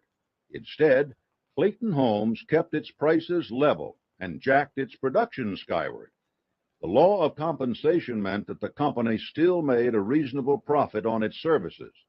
It also means that thousands of home buyers in South Florida have reason to remember Clayton Homes very fondly when it comes to the next purchase. Your day-to-day life may not offer such dramatic examples, but the most concrete one is your paycheck. If you are dissatisfied with its size, remember, until you begin to render more service than you are already being paid for, you are not entitled to any more pay. If you are convinced that you are already doing more work than you are being paid for, ask yourself why the law of compensation doesn't seem to be working. The sad fact is that most people have no definite purpose greater than getting that paycheck. No matter how hard they work, the wheel of fortune turns right past them because they neither expect nor demand more. What are you doing that shows you expect and demand more than what you currently get? Gaining favorable attention. People who need your work have things to offer you. You probably are not the only person capable of providing what they need. What will distinguish you from the crowd? The attention you generate by doing more than you are being paid to do. Early one morning, Charles Schwab arrived at one of the steel mills he managed. There, in the dawn's faint light, was a clerk from the company's stenography pool. When Schwab wondered what he was doing there, the man explained that he had come in case there were any letters or telegrams Schwab wanted sent right away. It would be hours before the rest of the staff arrived. Schwab thanked the fellow and told him he might need him later that day. And he did. That night, as Schwab headed back to the main office, he took along his new personal assistant, the fellow who had gotten his attention so early in the morning. It wasn't the fact that this young man was an extraordinary stenographer that got him attention. It was his habit of showing his personal initiative in going the extra mile. Becoming indispensable. Whether you are an employee or the head of your own company, going the extra mile makes you indispensable to others. You do for them what no one else does. There may be others with more knowledge, skill, or prestige, but you are the only one who provides something absolutely necessary. There may be 7 other companies providing public relations expertise, but if you are the one who can be called upon at 2 in the morning with a can-do attitude when a disaster strikes, people will remember and value that. One young man working for a movie talent agency was the only person willing to listen to a cantankerous star complain about her problems hour after hour, day after day. No one else took the time. When she threw a tantrum on the set one day, he, not the director, the producer, the heads of the studio, or her agent, was the only one to persuade her to go back to work. The movie went back on schedule and millions of dollars were saved. He had made himself indispensable by befriending that important client.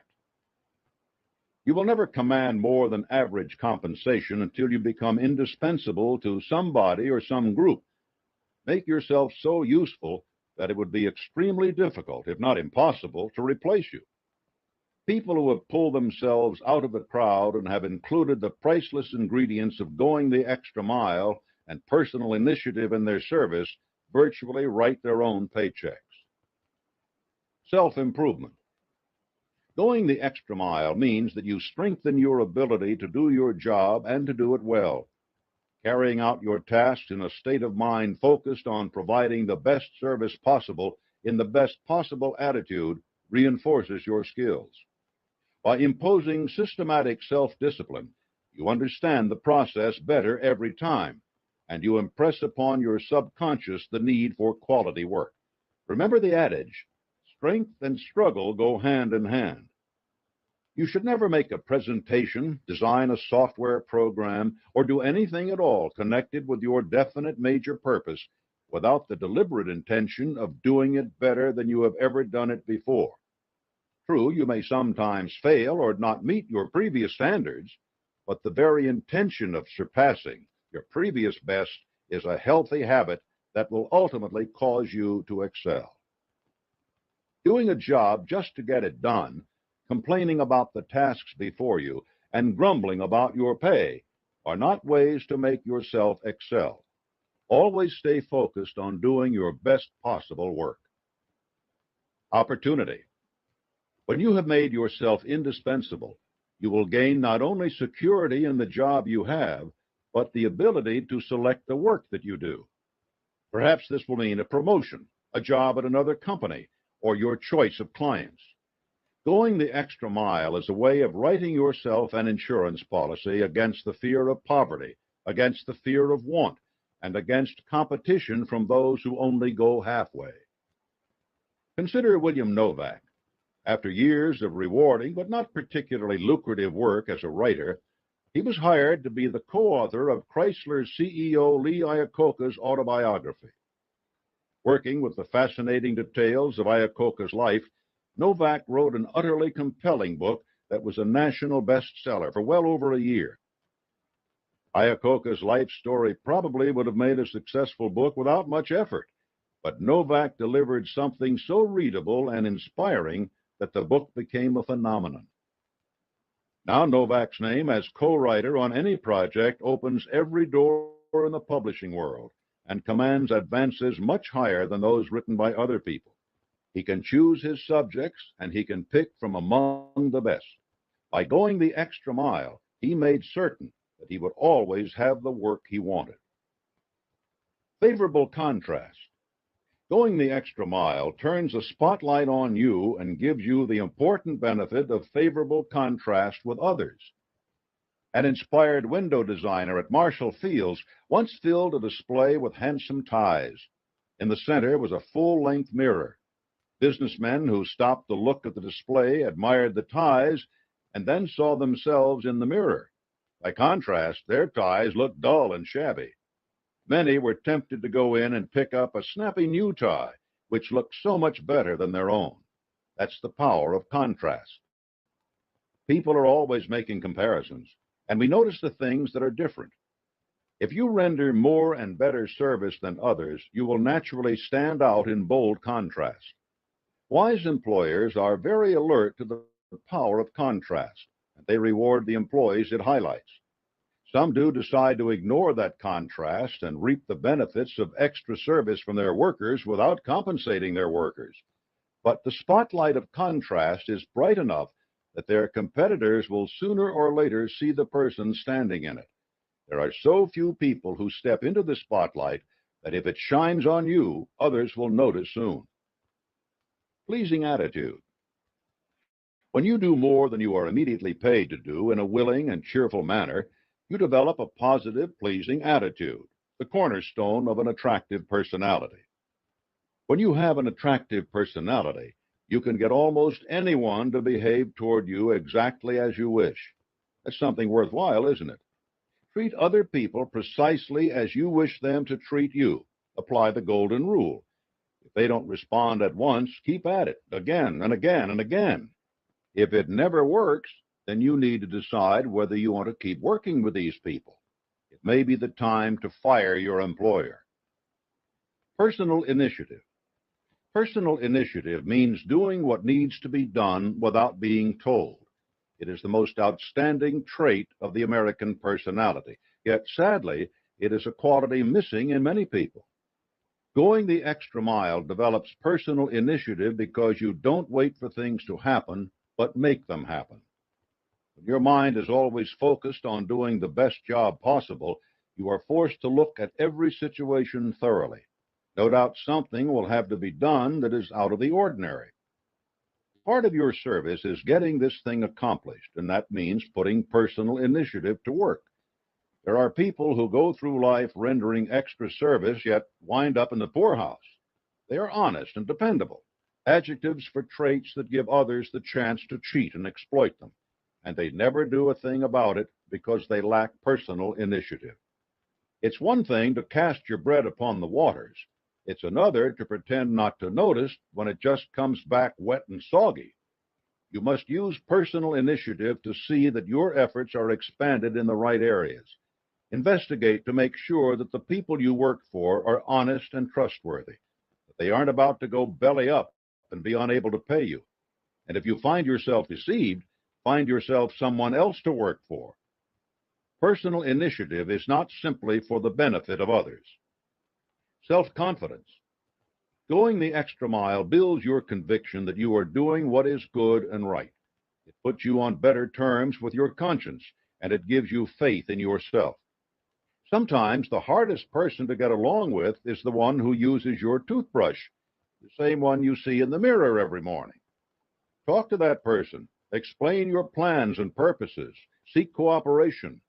Outline your strategy for rendering extra service, and then listen to the answer you get. If it's doubtful, you need to spend a little more time selling yourself. A man who was ragged and downcast came to see me once. I recognized his name as that of a once prominent restaurant owner who had recently lost everything when his partner went bankrupt. He wanted my help.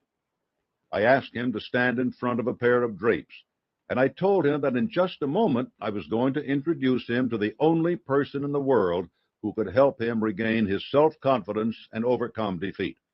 Then I yanked the drapes open to reveal a full-length mirror. He stared at the mirror for a few minutes, speechless, and then left my office with thanks. Months passed before he strode into my office completely renewed. His thanks now were effusive. He had reminded himself of his skill in business, found new backers similarly convinced of his abilities, and was currently running one of the most popular spots in Chicago. When you build your self-confidence through the knowledge that you are giving the best possible service, you develop the reserves of determination to see you through dramatic setbacks without the kinds of theatrics I had to employ with this fellow. Trust yourself, and you will always have someone to rely on. Overcoming procrastination. When you are doing your work eagerly and cheerfully, you avoid the temptation to do it this afternoon instead, or maybe tomorrow. In fact, you probably won't be able to wait to get started. Have you ever wondered at the stories about famous people who get up at some seemingly ungodly hour to begin their work? They do it because they're eager to do what they are doing, and they have gained their fame because of that eagerness. When you act as soon as you must, the habit of procrastination dies from not being fed, and no one laments its passing. The extra mile formula. To help you keep your mind fixed on going the extra mile, I have developed the following formula, the only one in this book. It's very simple. Q1 plus Q2 plus MA equals C. Q1 is the quality of service rendered. Q2 is the quantity of service rendered. MA is the mental attitude in which it is rendered. C is your compensation. Compensation here means all the things that come into your life: money, joy, harmony with others, spiritual enlightenment, faith, an open mind, a sense of tolerance, or anything else worthwhile that you seek. Always be aware of the diverse nature of compensation. Money is nice, but it certainly will not be the only thing that makes you successful or allows you to enjoy success. Do not cut off relationships which are poor in financial rewards but rich in other qualities, for no matter how much service you render, others will recognize your one-sided approach. The spotlight of contrast will shine on you unfavorably then, and will seek out those who remain true to the spirit of going the extra mile. Chapter 6.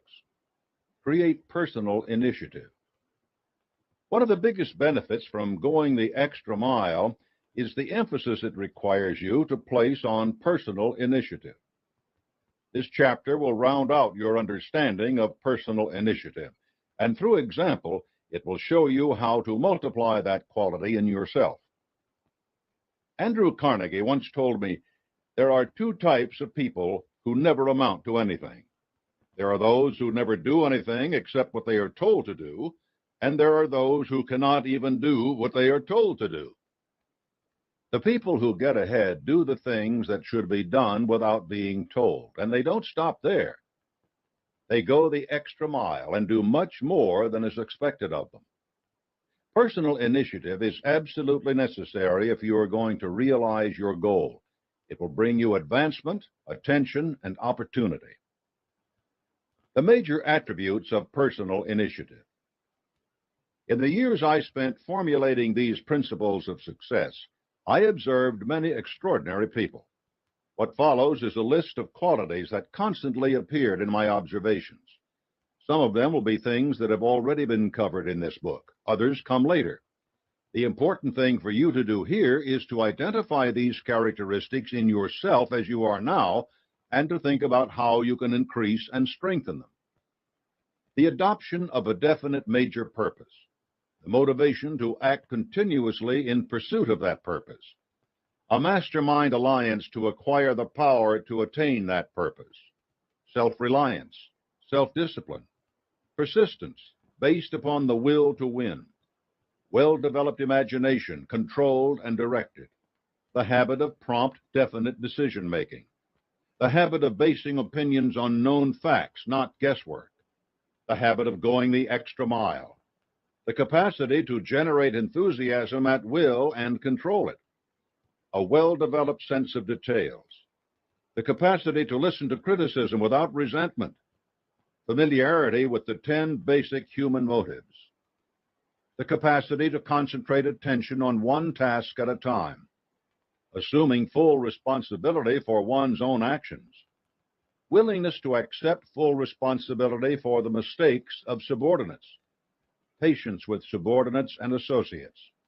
Recognizing the merits and abilities of others. A positive mental attitude at all times. The capacity for applied faith. The habit of following through. The habit of emphasizing thoroughness instead of speed. Dependability. No doubt many of these qualities are already familiar to you. You may think, I've already got that. But it is the nature of the 17 principles of success that each depends upon the others, and you can't develop one without relying upon and developing others at the same time. How can you develop faith without applying it through personal initiative? And how can you have personal initiative without a definite purpose to carry out? You can't. Personal initiative is contagious. During the Second World War, Henry Kaiser astounded the world by the speed and efficiency of his shipbuilding. What made his achievement so remarkable is that he hadn't been a shipbuilder before he responded to the needs of the war. The quality that made this possible was his personal initiative, and the most obvious manifestation of this quality was his habit of following through. When Kaiser ordered a trainload of steel to be delivered at his shipyards on a given date, he made sure that the railroad was alerted, that his own workers were prepared to accept the shipment, And first of all, that the steel was being produced on schedule. He sent an expediter to the steel mill to keep him informed of progress, then to travel with the shipment to see that it wasn't sidetracked or delayed. Because Kaiser was so attentive to the details of his operation, everyone who worked for him knew that the same quality was expected of themselves. If something went wrong along the way, the expediter was expected to do whatever was necessary to correct the problem and make up for lost time, and he seldom failed. Kaiser's persistent personal initiative was an example to thousands of people on a daily basis. Personal initiative succeeds where others fail. Not long after I married, I paid my first visit to my wife's family. The train took me close to her hometown, but stopped 2 miles away. Since I arrived in a downpour, by the time I reached my in-laws' house, I was not an impressive sight. I was also in something of a bad temper, and I exclaimed, "Why don't you have the railroad build a line into town?" My brothers-in-law laughed and told me that they had been trying for 10 years, but that the railroad was unwilling to take on the expense of building a bridge across the local river. 10 years, I said arrogantly. Why, I could do that job in 3 months. Well, I had really put my foot in it, for a boast like that in front of my new family was a challenge to them. I knew I had to act. My brothers-in-law and I waited for the train to stop, then headed down to the river. There we saw a creaky old wooden bridge across which ran the county road. A freight railroad terminated at the far side of the river, its tracks crossing the road.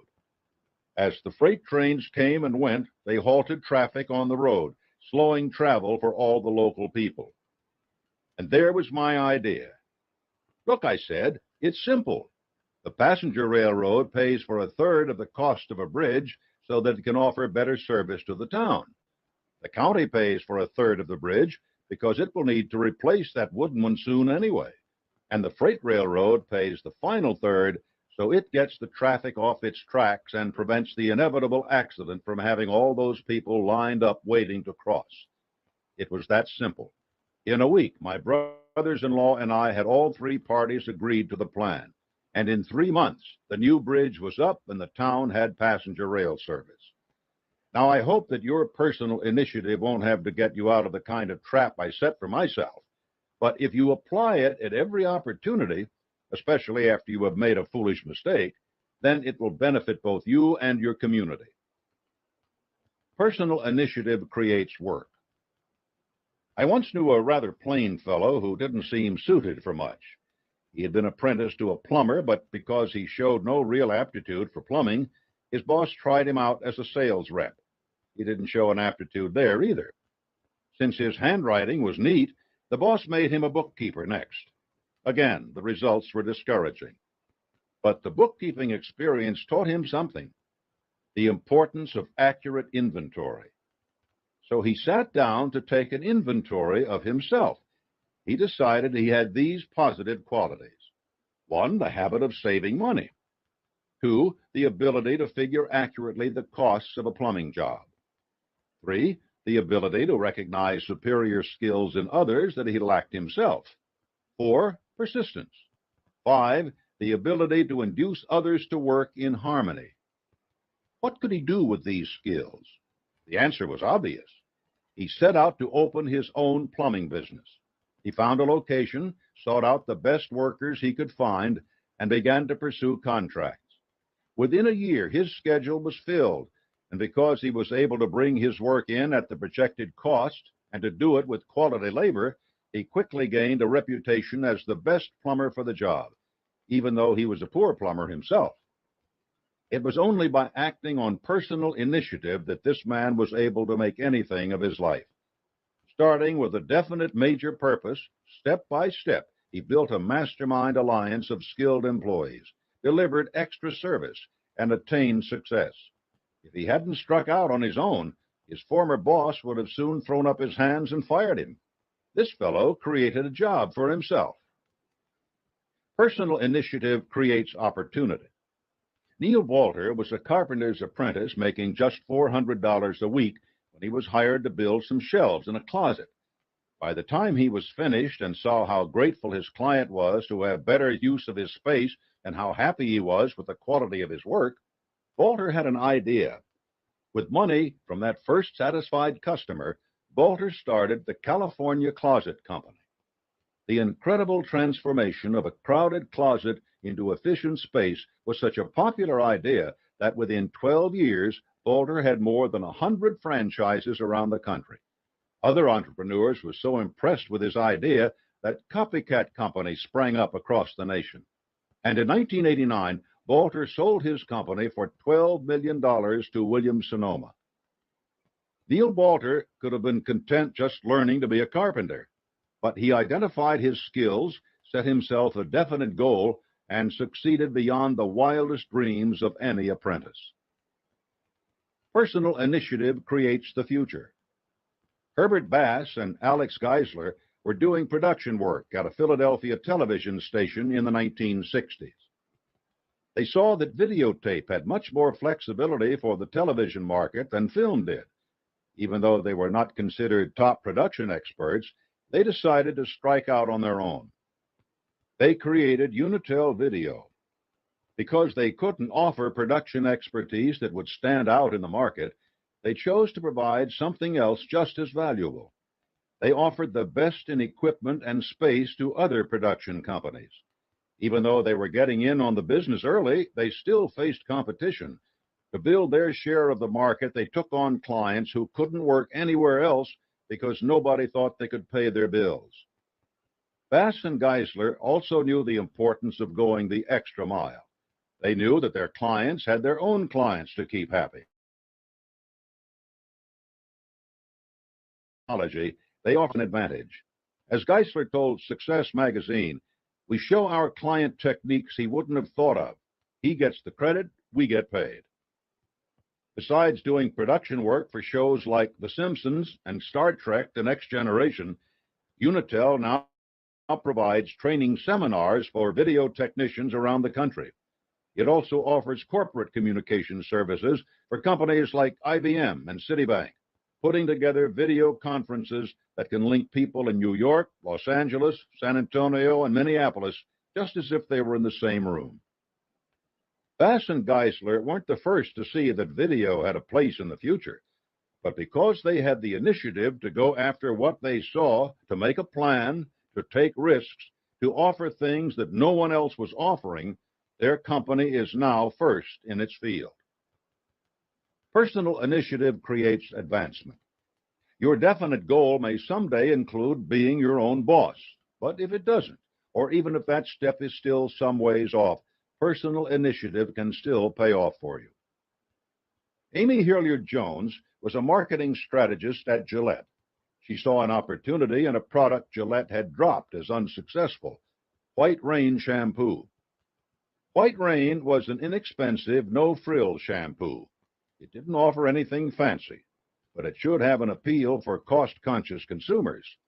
She developed a campaign to relaunch White Rain, presented it to executives, and persuaded them of its value. They went for it.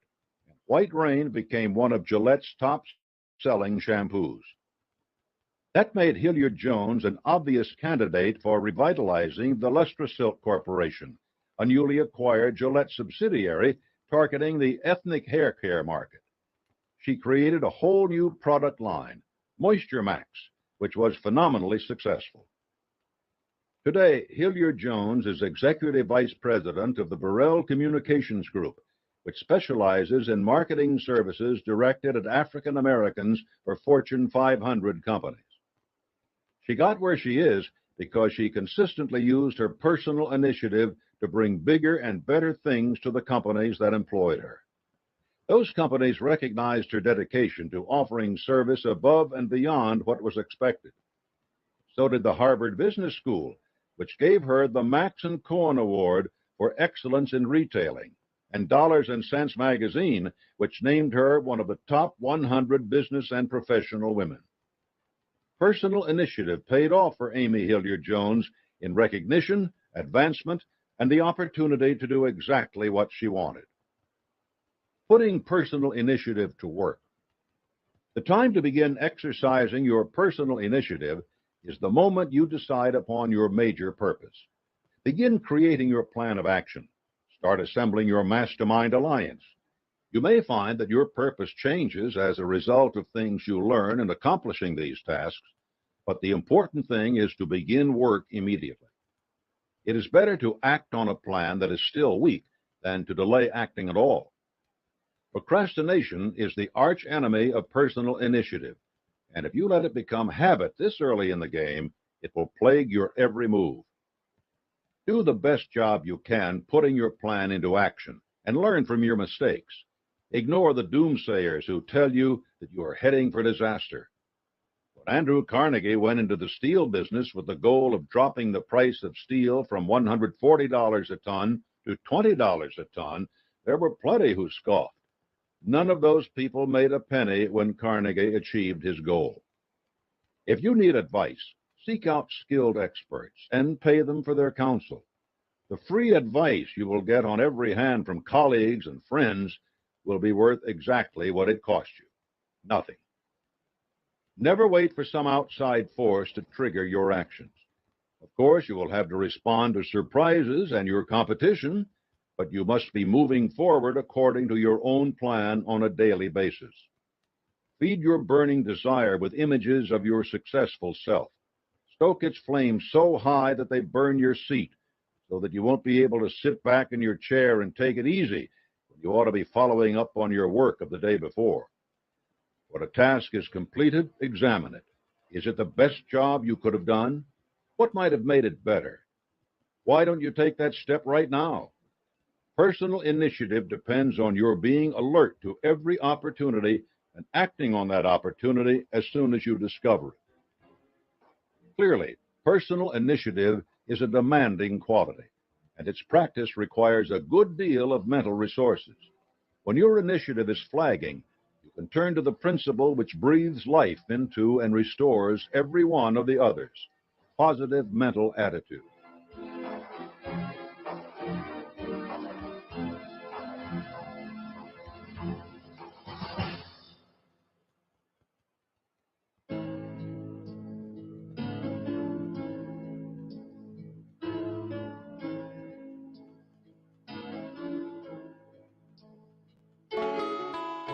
Chapter 7.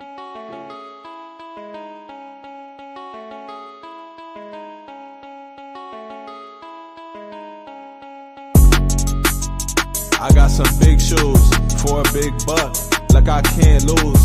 Look, I be going up these days. That mean I move through this maze like the Matrix, just like some latex. I be protecting. Of course they showing me love after neglecting. Confidence turned to common sense, and the common sense be kinda lit. It bringing compliments every season. We don't stop until your heartbeat drop. Come on, like when the balls drop at New Year's Eve. I got some big shoes, my balls dropped at 13. They try and cut me down cause I be shining like Christmas tree. I always been a star, maybe I gotta be. And I don't go too hard unless I got to. Like Tupac too, I keep a fine boo. And yeah, she talk smooth, cause she my little dog, she my best friend. And I got big shoes, this ain't no size 10. The way I'm rocking it, the way I'm walking in, the way I'm walking in. She my little dog, she my best friend, and I got big shoes, this ain't no size 10. The way I'm rocking it, the way I'm walking in, the way I'm walking in. I be blocking them when I see that they copying and pasting. Shit the DM, I ain't respond, so they erase it. Boy, move at your own damn pace, nigga, just face it. Cause you be in my ear all day, talking that basic. My boo bought me big ass shoes and I don't lace them. How could I replace her? I mean, she do so much for me. I be hugging the beat, I be loving the beat. She be chopping to me. I said, damn, I'm gon' high walk across the street. And afterwards, she be running and jumping on me. Cause she my little dog, she my best friend. And I got big shoes, this ain't no size 10. The way I'm rocking it, the way I'm walking in, the way I'm walking in. Build a positive mental attitude. A positive mental attitude is the single most important principle of the science of success. You will depend upon it in everything you do. You cannot get the maximum benefit out of the other 16 principles without understanding and employing PMA. The choice of 2 envelopes. At birth, you arrive figuratively clutching 2 sealed envelopes. One is labeled rewards and the other penalties. The first envelope contains a list of all the benefits you will enjoy from taking possession of your own mind and using it to get what you want. The second carries a list of the consequences that will befall you if you neglect controlling your mind and directing it toward a worthwhile goal. Read that paragraph again. Now read it once more. Its message is that important. This chapter will open those envelopes for you and reveal their specific contents. You will see that these envelopes are real, that the rewards and penalties they contain are real. Nature abhors two things, a vacuum and idleness. If you do not use a muscle, it will wither and become useless. If you do not use the powers of your mind, they will do the same thing. Your brain and your life will become subject to every passing influence, unable to resist them or to act positively, unless you fix your mind on the object of your desire and create and act upon a plan for attaining it. You've probably heard something like the old saying, success attracts success, while failure attracts more failure. Nothing could be more true. Striving for success makes you better able to attain it. Doing nothing and accepting failure only brings more failure your way. If you put your mind to work with a positive mental attitude and believe that success is your right, your belief will guide you unerringly toward whatever your definition of success might be. If you adopt a negative mental attitude and fill your mind with thoughts of fear and frustration, your mind will only draw those same things to you. That is the power of mental attitude. Why not make yours positive? The rewards of a positive mental attitude. If you take possession of your mind and direct it toward desirable goals, you will enjoy 1. Success consciousness, which attracts only the circumstances which make for success. 2. Sound health, both physical and mental. 3. Financial independence. 4. A labor of love in which to express yourself. 5. Peace of mind. 6. Applied faith, which makes fear impossible. 7. Enduring friendships. 8. Longevity and a well-balanced life. 9. Immunity from self-limitation. 10. The wisdom to understand yourself and others. The penalties of a negative mental attitude. If you neglect taking possession of your mind and directing it toward a worthwhile goal, you are doomed to 1. Poverty and misery your entire life. 2. Mental and physical ailments of all kinds. 3. Self-limitations which trap you in mediocrity. 4. Fear and all its destructive consequences. 5. Hatred of the means by which you support yourself. 6. Many enemies and few friends. 7. Every brand of worry known to humanity. 8. Being a victim of every negative influence you encounter. 9. Subjection to the will of others. 10. A wasted life which does nothing to better the human condition. What choice will you make? If you do not make the first one and embrace it wholeheartedly, the second will be forced on you. There is no halfway point, no compromise. Which choice will you make? How to develop a positive mental attitude. You must have a positive mental attitude to make life pay off on your own terms. Nothing great has ever been achieved without PMA. Recognize that your mental attitude is the only thing over which you, and only you, have complete control. Exercise that control and direct it by using PMA. Realize and prove to your own satisfaction by making it so that every adversity, sorrow, or defeat, whether or not you caused it to happen, contains the seed of an equivalent benefit which you can nurture into a blessing that soars above the disaster that brought it. Learn to close the door of your mind on all failures from your past. Clear your mind of any influence which does not support a positive mental attitude. Find out what you want most in life and go after it. Do it right now by helping others to acquire similar benefits. This way you put the principle of going the extra mile into action. Select the person who, in your opinion, is the finest person in all the world, past or present. Make him or her your pace setter for the rest of your life, emulating him or her in every possible way. Determine what kind of resources you need. Set up a plan for acquiring them based on the idea of not too much, not too little.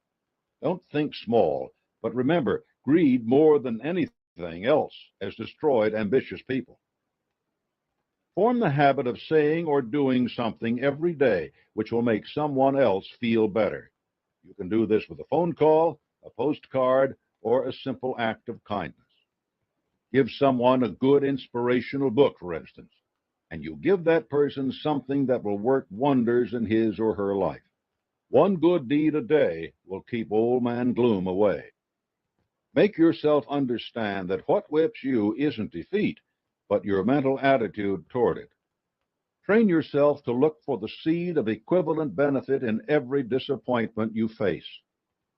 Ascertain what you like best to do, and do it as a labor of love with your heart and soul. Perhaps it will simply be a hobby. That's fine. Just remember that an idle mind quickly becomes a negative mind. It's called brooding. Understand that often when you have searched in vain for a solution to a problem, you can find it by helping someone else solve his or her problem. By the time you have solved the other person's problem, you will have the insight to solve your own. Study Ralph Waldo Emerson's essay on compensation once a week until you understand and have assimilated it.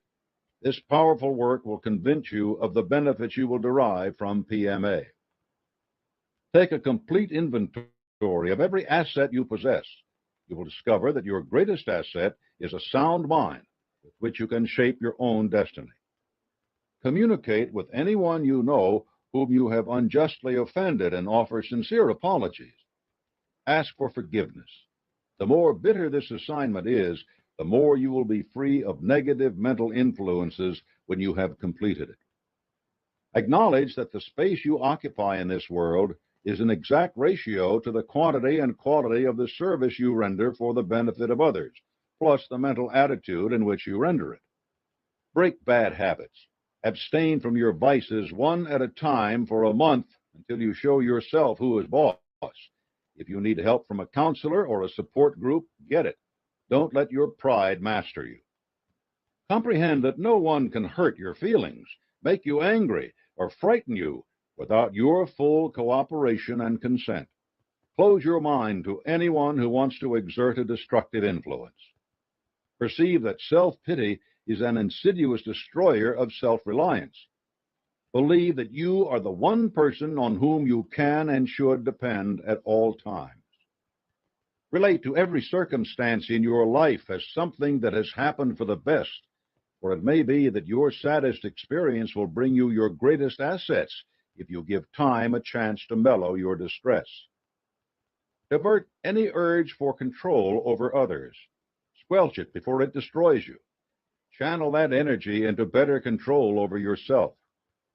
Occupy your mind with doing what you want to do so that no time will be left for it to stray to things you do not want to do. Attune your mind to attract the things and situations you desire by expressing in a daily prayer your gratitude for what you already have. Demand a reasonable amount of dividends from life every day instead of waiting to receive them. You will be surprised to learn how many of the desirable things in life are already yours, even though you have not noticed them. Live in a style that suits your physical and spiritual requirements, and don't waste time keeping up with the Joneses. Refuse to heed anyone's advice unless that person is willing to give you satisfactory evidence of the soundness of his or her counsel. You will save yourself from hucksters, the misguided, and fools. Discern that personal power does not come from the possession of material things alone. Mahatma Gandhi led his nation to freedom without a fortune. Exert yourself so that you keep your body in shape. Mental ailments can easily spring from physical ones, and your body, like your mind, must be kept active to remain positive. Reinforce the habit of tolerance, and keep an open mind on all subjects and toward all people, no matter what their race or creed.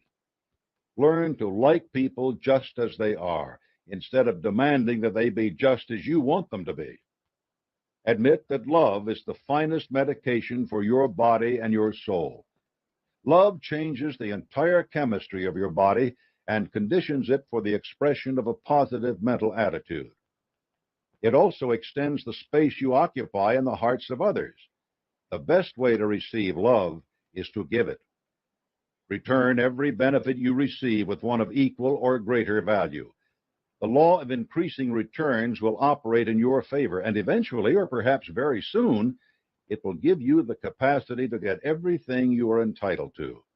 A positive mental attitude works both ways. Avoid the fear of old age by remembering that nothing is ever taken from you without being replaced by something of equal or greater value. Youth, for instance, is replaced by wisdom. Trust that adequate solutions can be found for all your problems, but accept the fact that the solutions may not always be the ones you want. Rely on the examples of others to remind you that any disadvantage can be overcome. Thomas Edison had only 3 months of formal schooling, yet he was the greatest inventor who ever lived. Helen Keller was without sight, hearing, or speech, yet she inspired millions. A definite major purpose is stronger than any limitation. Welcome friendly criticism instead of reacting to it negatively. Embrace any opportunity to learn how others see you and use it to take inventory of yourself and look for things which need improvement. Do not fear criticism. Encourage it. Create a mastermind alliance with others dedicated to the principles of success. Discuss your progress and insights and gain the benefit of a much wider range of experience. Always keep these meetings on a positive plane. Grasp the differences between wishing, hoping, desiring, and having a burning desire to achieve your goal. Only a burning desire gives you a driving motivation, and it can be fueled only by a positive mental attitude. Abstain from negative conversations, especially carping, gossip, or tearing apart other people's reputations. These activities condition your mind to think negatively. Discipline your mind to shape your destiny toward whatever purpose in life you have chosen. Seize every one of the benefits in the rewards envelope and make them yours. Be yourself at all times. Neither you nor anyone else trusts a phony. Say nothing that does not reflect your positive mental attitude.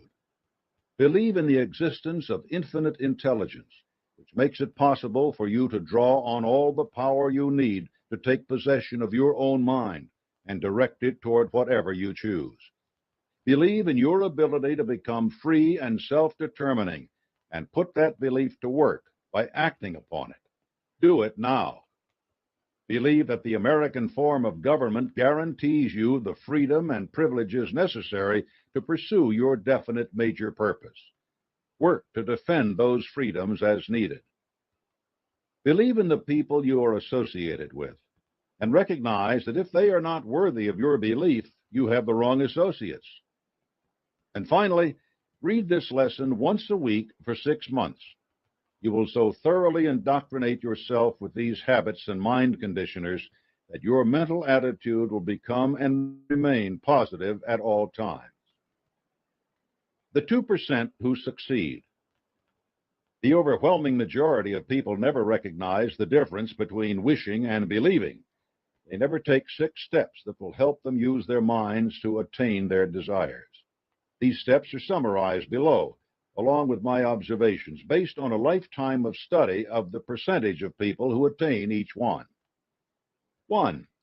Most people go through life merely wishing for things.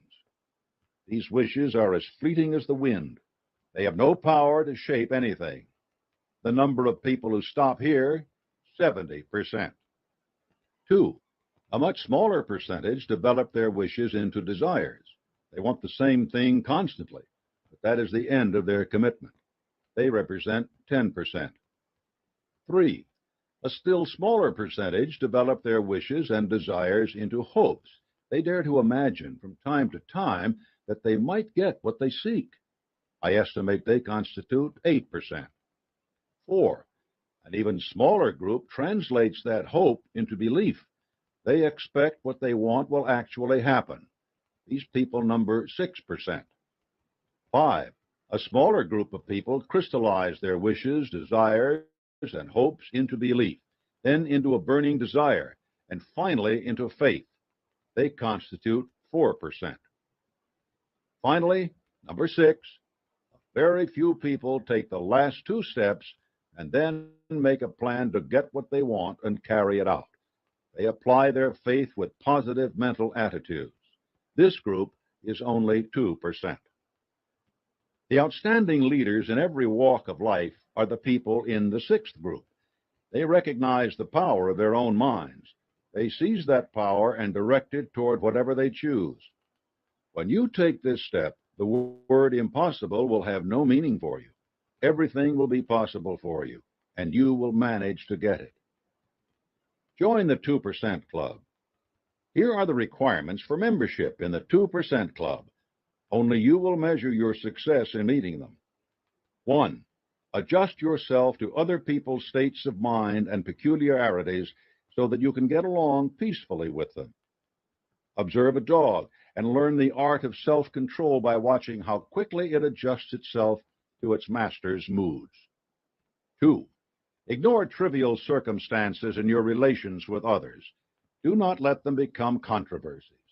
Big people look past small slights. 3. Establish control of your mind at the start of each day, using the techniques for building a positive mental attitude. Maintain that attitude throughout the day. 4. Learn the art of selling yourself indirectly by persuasion and example rather than by the hard sell. 5. Develop a hearty laugh as a means to release anger. 6.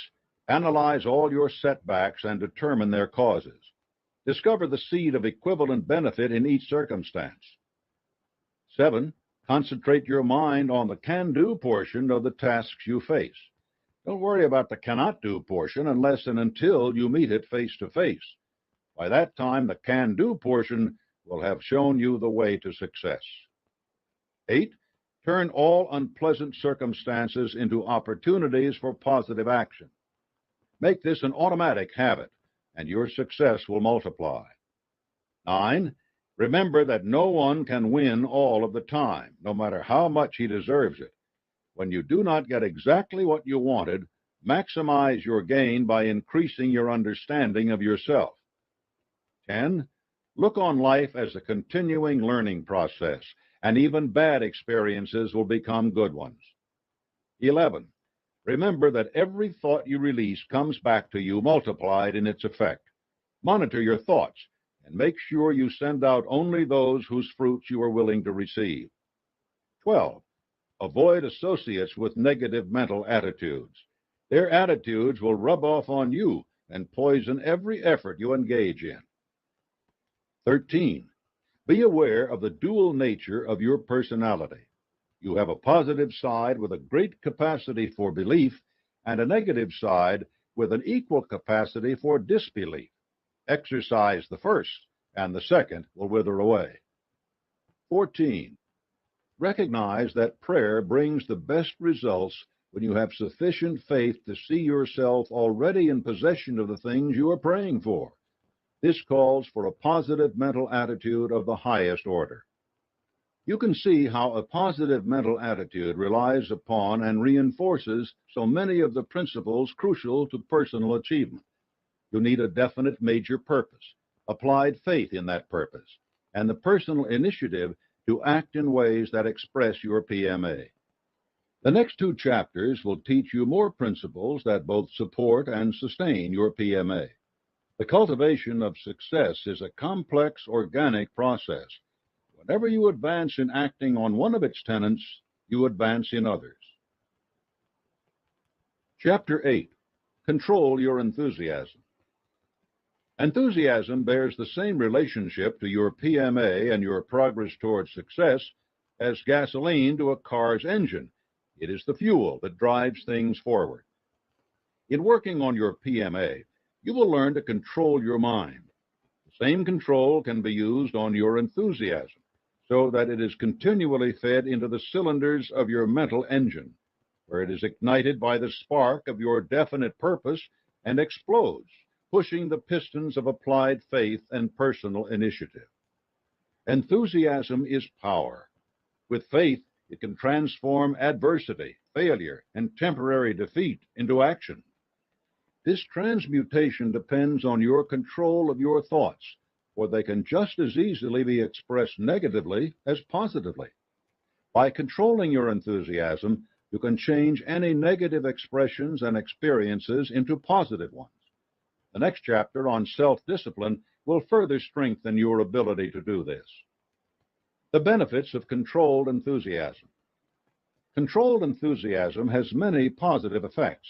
As you develop it, you will, 1, increase the intensity of your thinking and imagination. 2, acquire a pleasing and convincing tone of voice. 3, reduce the drudgery in your work. 4, have a more attractive personality.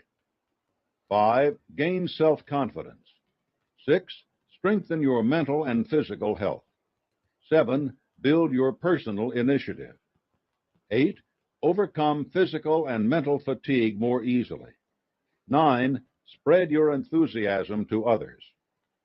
Enthusiasm stimulates your subconscious mind in much the same way that PMA does. By filling your conscious mind with enthusiasm, you impress upon your subconscious that your burning obsession and your plan for obtaining it are certain things. When your conscious enthusiasm dims, your subconscious will be there, full of images of your success to help you stoke your conscious fires of enthusiasm once again. The dangers of uncontrolled enthusiasm. Enthusiasm, as I've said, is like gasoline. Properly employed, it can do magnificent things. But if you spill it out carelessly, you run the risk of a catastrophe. One danger is that your enthusiasm can lead you to monopolize conversation. If you do nothing but talk about yourself, people will tune you out, forget anything worthwhile that you have to say, and refuse to offer you aid and advice when you seek it. How gladly do you suffer bores? You must also take care that your enthusiasm does not cloud your judgment. Don't reveal your plan to competitors because you think it's so good. If you can see its value, so will others. Don't rush ahead when your plans for your definite purpose call for resources or circumstances that have not appeared. And don't let your enthusiasm find expression in the wrong things, like roulette wheels or the racetrack. It's fine to enjoy diversions which bring other benefits, like relaxing fishing trips or mind-broadening reading. But if you pour all your enthusiasm into these things, you won't have any left for your definite major purpose, and soon you won't have the resources for your diversions either. How to develop controlled enthusiasm. Here are the steps to building your enthusiasm. 1, adopt a definite major purpose. 2, write out a clear statement of that purpose and your plan for attaining it. Include a statement of what you intend to give in return for its realization. 3, back your purpose with a burning desire. Fan that desire, coax it, let it become the dominating thought in your mind. 4, set to work immediately in carrying out your plan. 5, follow your plan accurately and persistently. 6, if you are overtaken by defeat, study your plan carefully and change it if necessary. Do not change it simply because you have met defeat. 7, ally yourselves with others whose aid you need. 8, keep away from joy killers and naysayers. Stick with the optimists. 9, never let a day pass without devoting some time to furthering your plan. You are developing enthusiasm as a habit, and habits require reinforcement.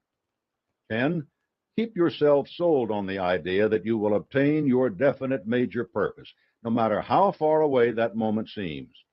Autosuggestion is a powerful force in developing enthusiasm. 11, keep your mind positive at all times. Enthusiasm will not thrive in a field full of fear, envy, greed, jealousy, doubt, revenge, hatred, intolerance, and procrastination. It needs positive thought and action. Does this list sound like things you are already doing? It should. Enthusiasm is the natural outgrowth of all your efforts toward success. What is important is that you now recognize that every appropriate move you make is building your enthusiasm as well. Examine each move for the presence of enthusiasm. Understand how it has helped you, and you will be in a better position to apply this tool consciously when you need it. Enthusiasm boosters. If you think that your enthusiasm needs work, that it hasn't been growing apace with your progress on the other principles, you can stimulate it with some simple exercises. To be enthusiastic, act enthusiastically. Does this advice seem redundant? It isn't. If you enter a meeting with your enthusiasm low, ignore it. Shake hands confidently. Reply definitely to questions. Assert the value of your ideas and proposals. Ideally, enthusiasm makes these things automatic. But if you consciously perform the actions, you will begin to see their positive results. This stokes the fires of enthusiasm. Keep an enthusiasm log. When your enthusiasm runs high, make a note of it in a notebook. Write down the circumstances that inspire you and the manifestations of that enthusiasm. Were you spurred to action? Did you solve a problem? Did you persuade someone of something? Also, keep a written copy of your definite major purpose and your plan for it inside your notebook. Then, whenever your enthusiasm is ebbing, pick up your valuable book. Not only will it remind you of the reason you should be enthusiastic, but it will also review for you the benefits of that enthusiasm. Enthusiasm is a spiral turning inward or outward, rising or falling. To give your enthusiasm a push in the right direction, refer to your notebook when the spiral is collapsing in on itself. Complete a can-do task.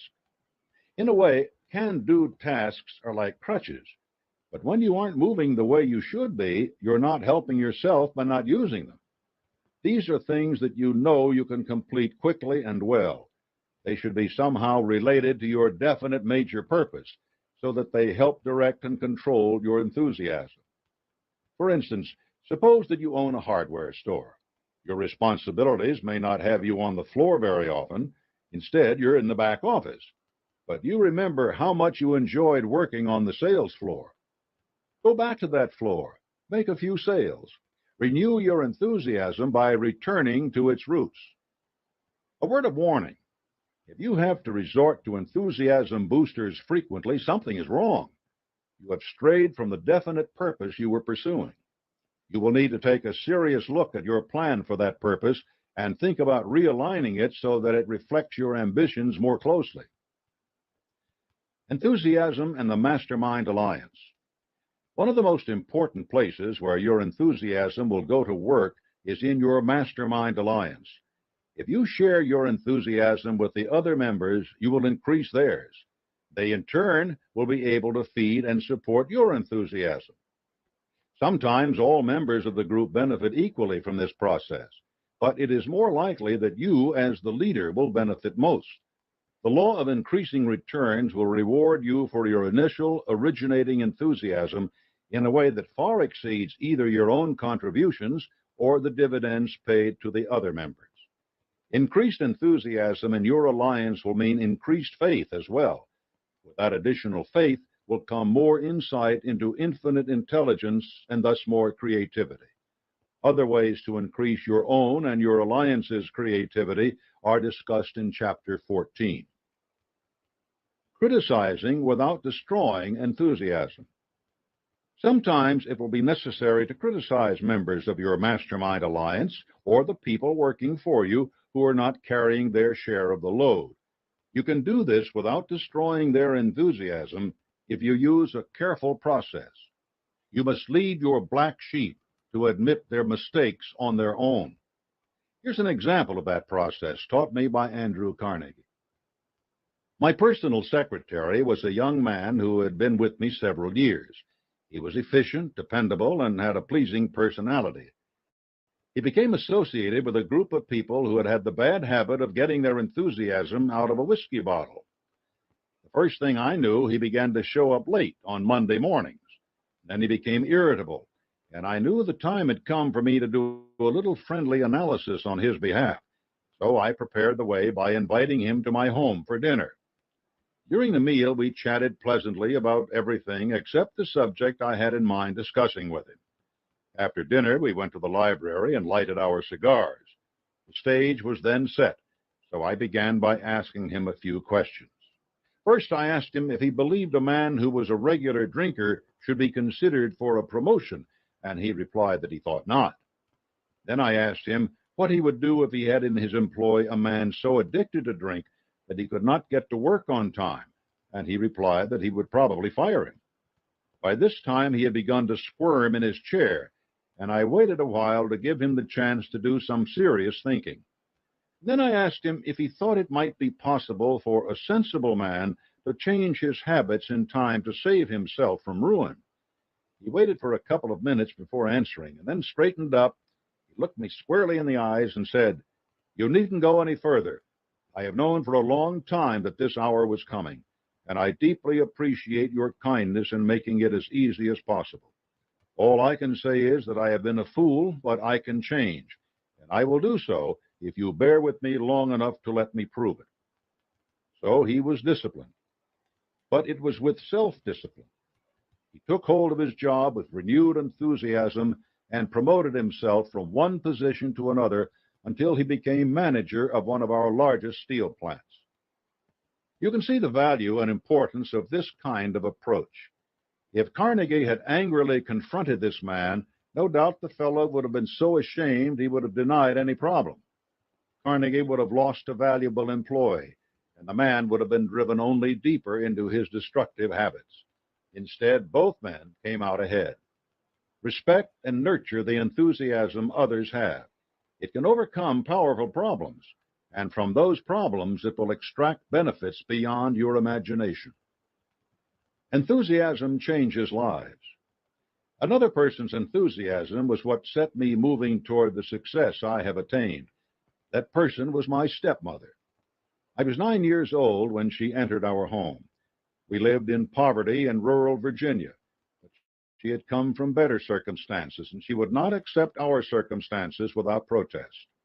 My father introduced me to her with these words: "I would like you to meet the fellow who is distinguished for being the worst boy in this county, and will probably start throwing rocks at you no later than tomorrow morning." My stepmother walked over to me, tilted my head upward, and looked me right in the eye. And then she looked at my father and replied, "You are wrong. This is not the worst boy in the county, but the smartest one, who hasn't yet found an outlet for his enthusiasm." That statement began a friendship between us which was destined to produce these 17 principles of success and to carry their influence around the world. No one had ever called me smart. My family and neighbors had built me up in my own mind as being a bad boy, and I had done nothing to disappoint them. My stepmother, in one brief statement, changed all that. She changed many things. She persuaded my father to go to dental school, from which he was graduated with honors. She moved our family into the county seat, where my father's practice could flourish and my brothers and I could be better educated. My father resisted these efforts at first, but her enthusiasm always won him over. When I turned 14, she bought me a second-hand typewriter and told me that she believed I could become a writer. I knew her enthusiasm, I relished it, and I saw how it had already improved our lives. I accepted her belief and began to write for local newspapers.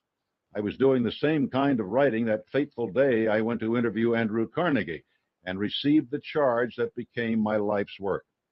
My stepmother's enthusiasm had not just put me in a position to grasp such an opportunity, but given me the self-confidence and enthusiasm of my own to succeed at it. I wasn't the only benefactor. My father became the most prosperous man in town. My brothers and stepbrothers became a physician, a dentist, a lawyer, and a college president. What power enthusiasm has! When that power is released to support definiteness of purpose and is constantly renewed by faith, it becomes an irresistible force for which poverty and temporary defeat are no match. You can communicate that power to anyone who needs it. This is probably the greatest work you can do with your enthusiasm. Excite the imaginations of others, inspire their creative vision, help them connect with infinite intelligence. Building, demonstrating, and sharing enthusiasm are a perfect manifestation of the moral principles behind the science of success. When you deliver your work with enthusiasm, you are already going the extra mile. You create a success consciousness around you that inevitably affects others for the better. The more enthusiasm you direct into the world, the better you are preparing yourself to attain exactly what you want.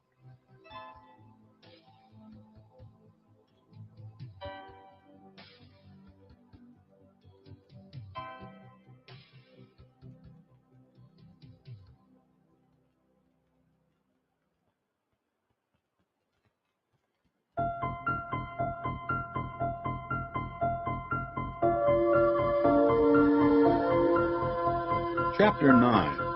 Enforce self-discipline. Controlling your emotions. The Big Four. The power of self-discipline. The structure of your mind.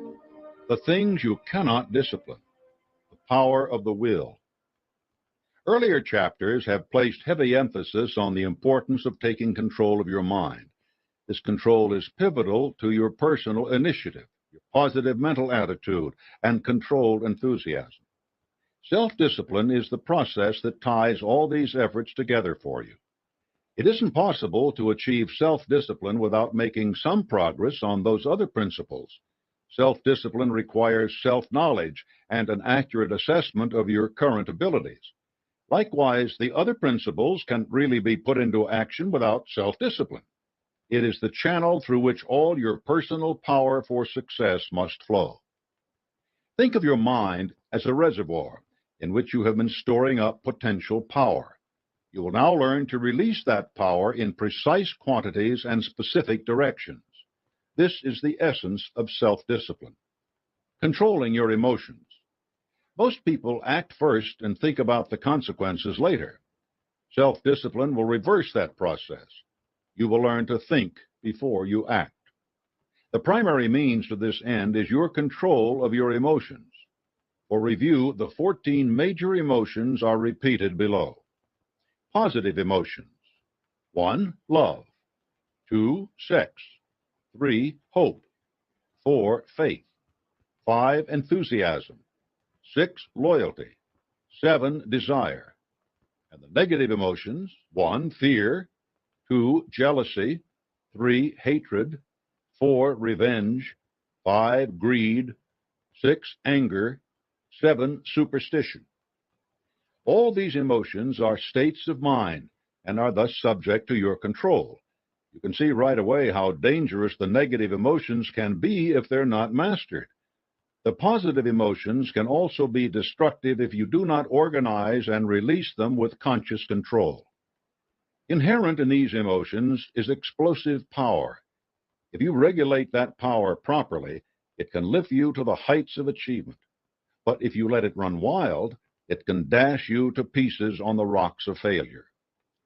You learned in earlier chapters that a definite major purpose, activated by a driving motive, is the starting point of all worthwhile achievement.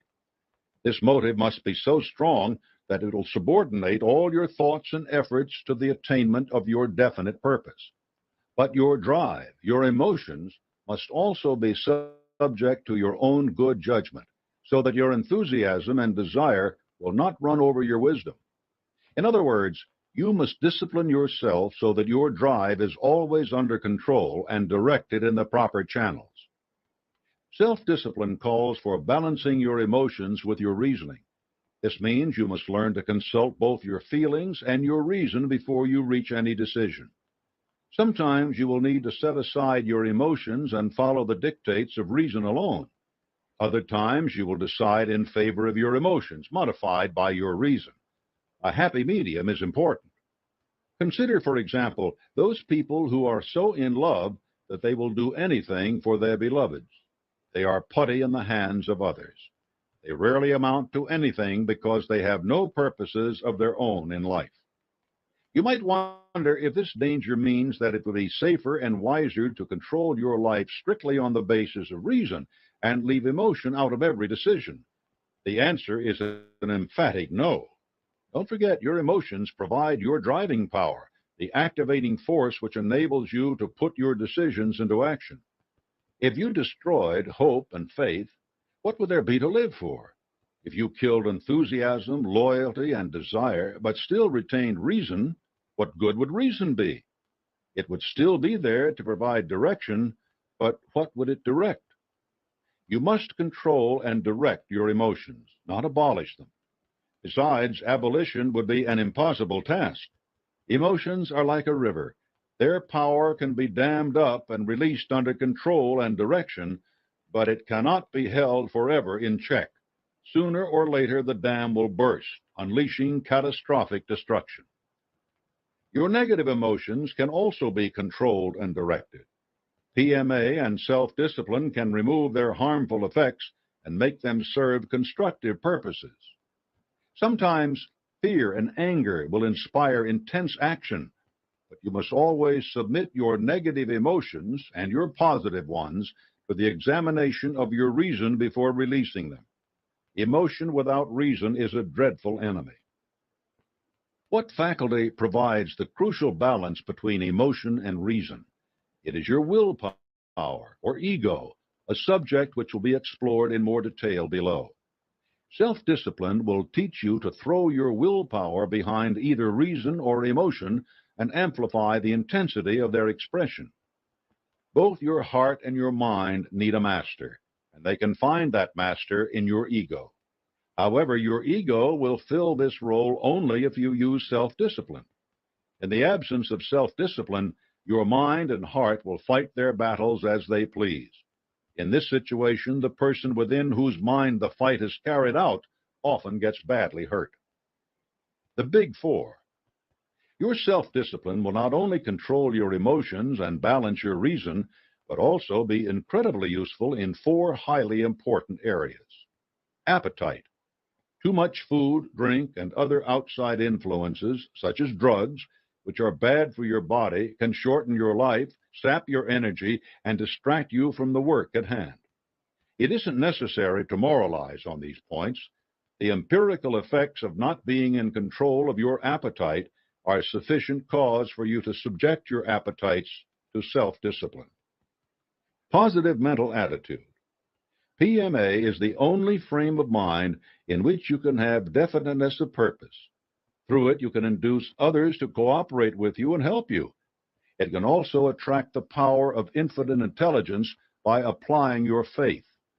Self-discipline ensures that you use your mental attitude to attract the things you want and to repel the things that threaten you. Time. There's an old saying, wasting time is sinful. Most people waste enough time in gossip alone to earn them all the luxuries they envy in others. Time is your most precious asset. If used correctly, it is like money in the bank. You must spend it under strict self-discipline.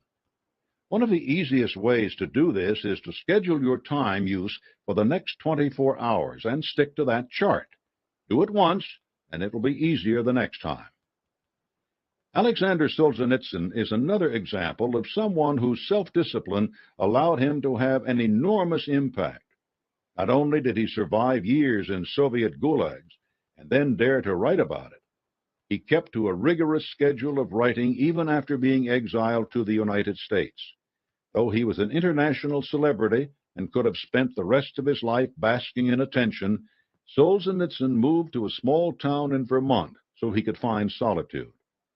Until he returned to Russia to participate in the reform of the country, he would get up at 6 and begin to write after eating a small breakfast. He would stop for a short lunch, then begin writing again, often until late in the evening, and sometimes until the sun rose again. He didn't allow the telephone to interrupt his work, and he rarely even left home. The result was a series of novels called The Red Wheel, a historical epic of tremendous importance. Even when history finally caught up with his Soviet oppressors, Solzhenitsyn resisted the urge to rush back to Moscow because he knew he had to finish his work. He didn't let countless opportunities to appear on news programs, which would have gained publicity for his books and made money, distract him from the job at hand. His self-discipline, honed through his years in the gulags, allowed him to finish what he had started and made him a powerful figure when the Soviet Empire finally collapsed. Definiteness of purpose. The importance of definiteness of purpose had better be clear to you by now. You know that it is the beginning of all achievements when it is tied to a strong, compelling motive. If you haven't yet made up your mind about your definite purpose, go back to the first chapter and write out your major objective in life and your plans for attaining it. This is the first step in self-discipline. Even infinite intelligence can't help you get where you're going if you haven't made up your mind about exactly where you want to go. There's an old joke about a preacher who was stranded on the roof of his church in the flood. As the waters rose higher around him, he prayed fervently for God to rescue him. The Lord will provide, he told himself. Soon a boat floated by. The occupants called to the preacher to swim to them. Don't worry about me, the preacher called back. The Lord will provide. Reluctantly, the people on the boat went on. The waters rose higher and soon were lapping around the knees of the man of God. Another boat appeared within a few yards of the church rooftop. The rescuers inside called to the preacher, and again he replied, "The Lord will provide." This boat went on, and the preacher prayed even more fervently. Just as the water reached the preacher's chin, a third boat appeared. It came so close that the preacher could have jumped right on.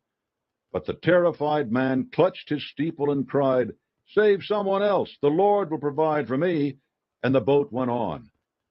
Within a few minutes, the water closed over the preacher's head, and he drowned. Reaching the gates of heaven, he asked for an immediate audience with the Lord, which was granted. In the divine presence, the preacher humbled himself and asked, "Heavenly Father, my work on earth was not yet finished. Why didn't you save me?" "Good grief," came the reply. "I thought you wanted to come here. I sent you 3 boats, didn't I?" Self-discipline makes you jump when your boat comes by. The power of self-discipline. When you speak of power, you usually think of a Rockefeller or a Trump, somebody with money or property. But one of the most powerful men who ever lived had neither.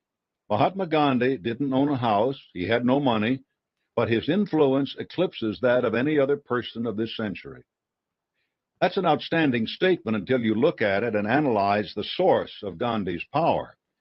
Here was a man who over long years, step by step, defeated the British Empire. He wrested freedom for India from the British by using a power His Majesty's government didn't understand.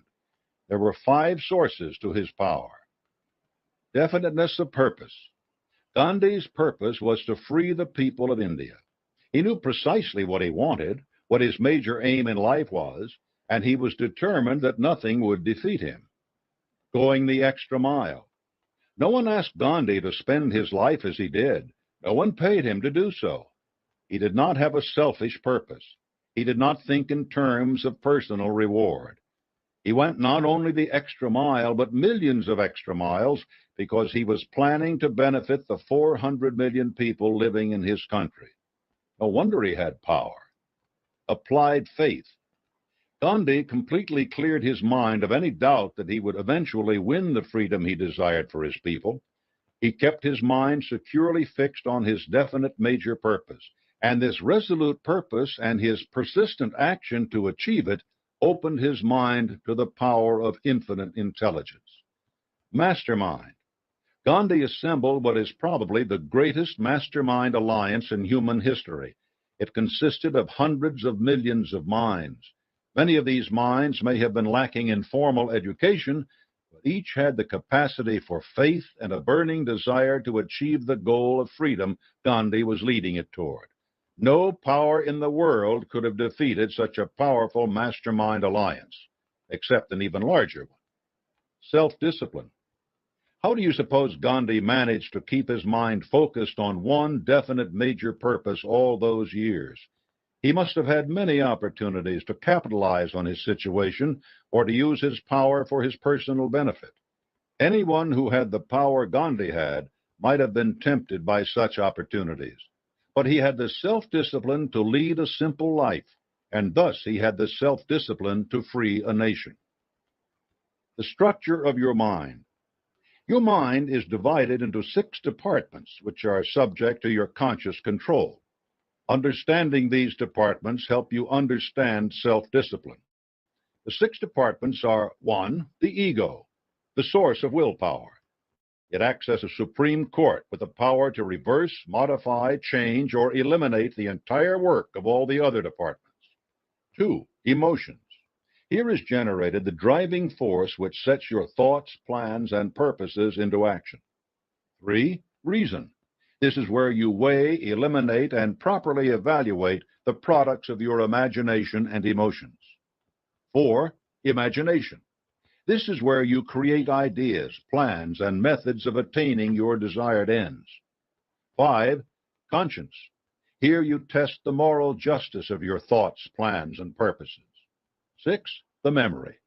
This acts as the keeper of records of all your experiences and as a storehouse for all sense perceptions and inspiration from infinite intelligence. The ego. The ego, seat of your willpower, is the most valuable thing your body possesses. The rest of you is a collection of chemicals which on the open market aren't worth the price of dinner in a decent restaurant. You must control and discipline this priceless part of yourself. It can stand for anything you value, from poverty and ill health to your brightest ambitions. Some egos are weak and lacking in courage. Some are overinflated. Neither kind amounts to anything, but most people struggle with weak ones. Don't let a weak ego hold you back. A prosperous man I knew suffered a defeat in business and ended up driving a taxicab for a few $100s a week. There's nothing wrong with driving a taxicab, but it isn't the right kind of employment for someone who was making 6 figures. That man needed to bolster his ego so he could return to success. One woman I know wore a huge diamond ring on her finger. That ring was a symbol of her success, not a sign of vanity or ostentation. Once she had been poor, but with that ring on her finger, she constantly reminded her ego that her poverty was of the past. She fed her ego with images that strengthened it. This is just what you must do with your ego. It may not require something as visible and expensive as a diamond ring, but it requires sustenance. Always treat your ego as your most precious possession and protect it as if it were a diamond. You certainly wouldn't leave a diamond around for anyone to pick up, yet most people leave their egos wide open for anyone to come in and pollute with thoughts of fear and worry. Don't let others know your secret thoughts, and don't let them unload their burdens on you. You can't afford to have worries of your own, let alone carry around someone else's. You need a technique to protect your inner self, your ego, from the damaging effects of negative ideas. There are 3 walls to build around your ego. The outermost wall is just high enough to keep out people who have no business getting in to take up your time. This wall should have several doors, and if someone can establish a reasonable right to your time, let that person in. But make sure he or she establishes that right first. The middle wall is much taller, and it has a single door you must watch closely. You should admit only a few people, the ones who have established the fact that they have something you want or something in common which will be mutually helpful. The third and innermost wall is so tall that no one will ever scale it. It has no doors. You should not allow anyone inside that wall because it protects your ego. If you let people wander in, they will wander back out with things you cherish, leaving behind worry and anxiety. Build this wall around your ego and make a place where you can retire by yourself and communicate with infinite intelligence. Emotions. Earlier in this chapter, we talked about the need for balancing your emotions with the faculty of reason. Here we will look at a different aspect of the emotions. Consider for a moment the serious problems which can arise in your mind when old disappointments and failures surface again and again in your emotions. Self-discipline is the only real solution to such problems. It begins with the recognition that there are only 2 kinds of problems: those you can solve and those you can't. Problems that can be solved should immediately be dealt with by the most practical means available. This is why you were told in an earlier chapter to make amends for old wrongs you may have done. Problems which can't be solved should be put out of your mind and forgotten. Think of this forgetting as closing the door on whatever it is that disturbs your emotional equilibrium. Self-discipline allows you to close this door and lock it securely, instead of standing in the door and looking wistfully back at what might have been. Look forward instead into the future. One method is to visualize some symbol of the unsolvable problem floating deep in space. Imagine a giant envelope opening next to that symbol and the symbol sliding gently into that envelope. Let the envelope close and then watch it drift away into the void. Whether you close a door or dispatch an envelope, you are employing a valuable technique. It requires a good, strong will, and repeated practice of this process only strengthens your will. Door closing does not make you hard, cold, or unemotional, but it does require firmness.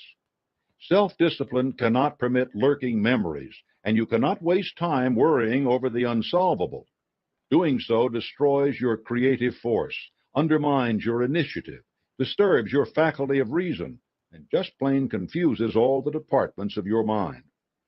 Closing the door on fear and worry allows you to open the doors of hope and faith. Reason.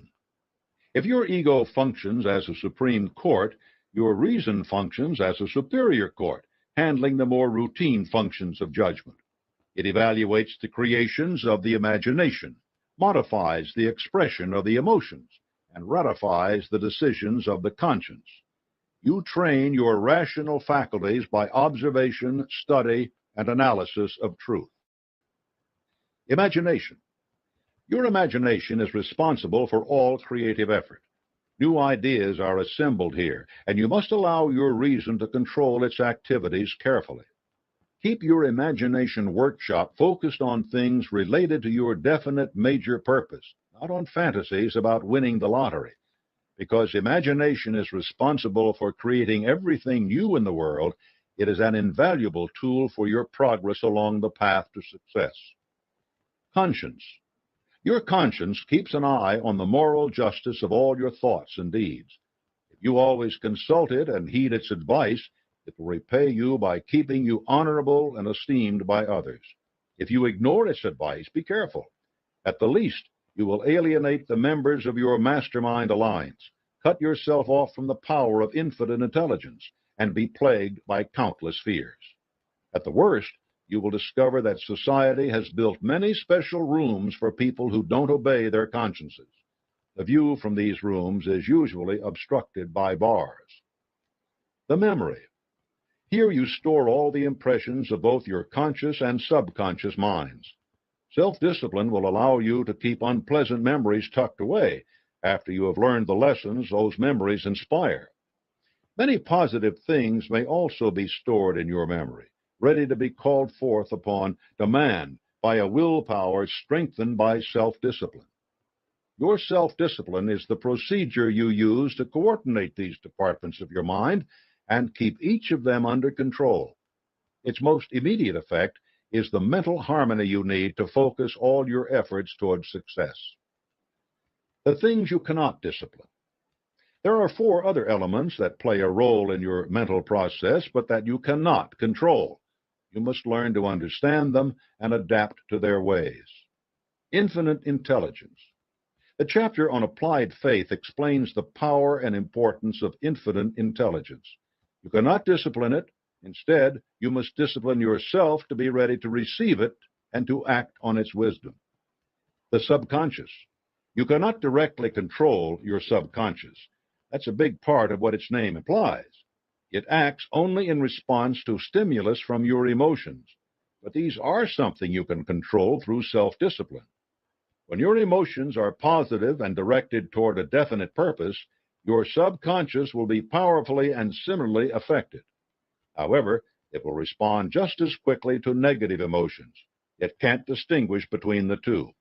This is why your self-discipline must be applied to your emotions, so that your subconscious works for you, not against you. Telepathy. Telepathy is the broadcasting of your mental attitudes and thoughts to others. I'm not talking about such mundane uses as telling the babysitter when to put the kids to bed while you're out to the movies. I'm referring to the mental communication that develops between you and others committed to similar purposes. Your mastermind alliance is the best example of this power. As your alliance grows, each member will learn to anticipate the ideas of others and to connect immediately with their intense enthusiasm and inspiration. You can't control this process, but your self-discipline will aid you in cultivating the positive qualities which bring it into play. The senses, sight, sound, taste, smell, and touch, all may deceive you. They are capable only of perceiving the obvious. Much of what goes on in this world is not obvious, and the senses are easily fooled.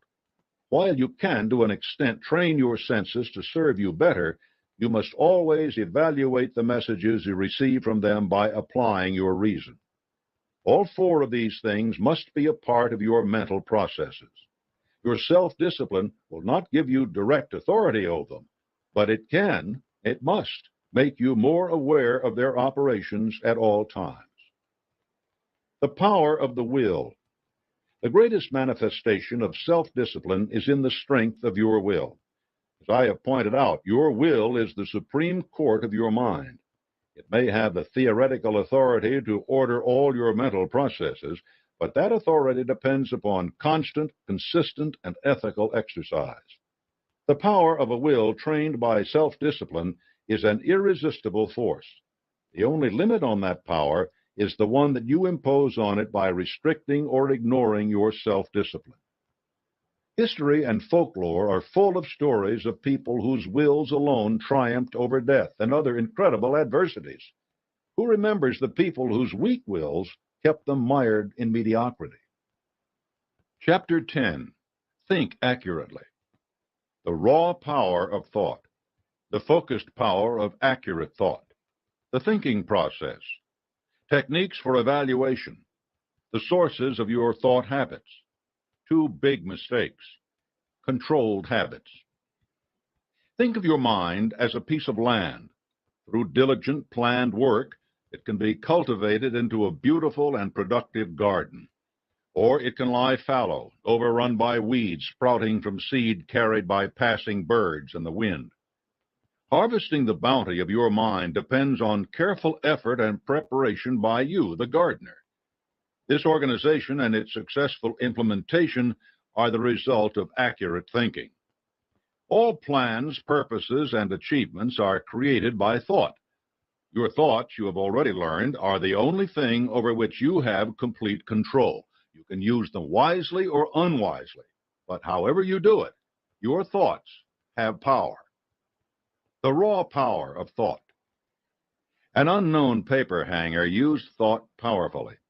He sat moodily in a prison cell, contemplating the fact that life offered some people power and riches, while he was confined for a time. His very act of thought changed his life. The next the world heard of this man, he had written a book in which he frankly revealed the purposes of his mind and put the world on notice of his specific goal in life. Some people read the book and smiled tolerantly. Others didn't even bother, since they thought it was the work of a lunatic. A little more than a decade later, this madman had half of Europe under his heel, and the other half frightened out of its wits and fighting for dear life. His actions were setting the world on fire, but people in America went complacently about their business, believing that the fire would burn itself out. Adolf Hitler found the opportunity to use his power so destructively because so many other people failed to use theirs constructively. Although his thinking was not accurate in the sense that you will come to understand, it still had the power to cause death and suffering for countless millions of innocent people. His thoughts were abominations, but they had force. Applied accurate thinking is crucial to your desire for success. You should also recognize that exercising it is a moral duty you owe to every other person in the world.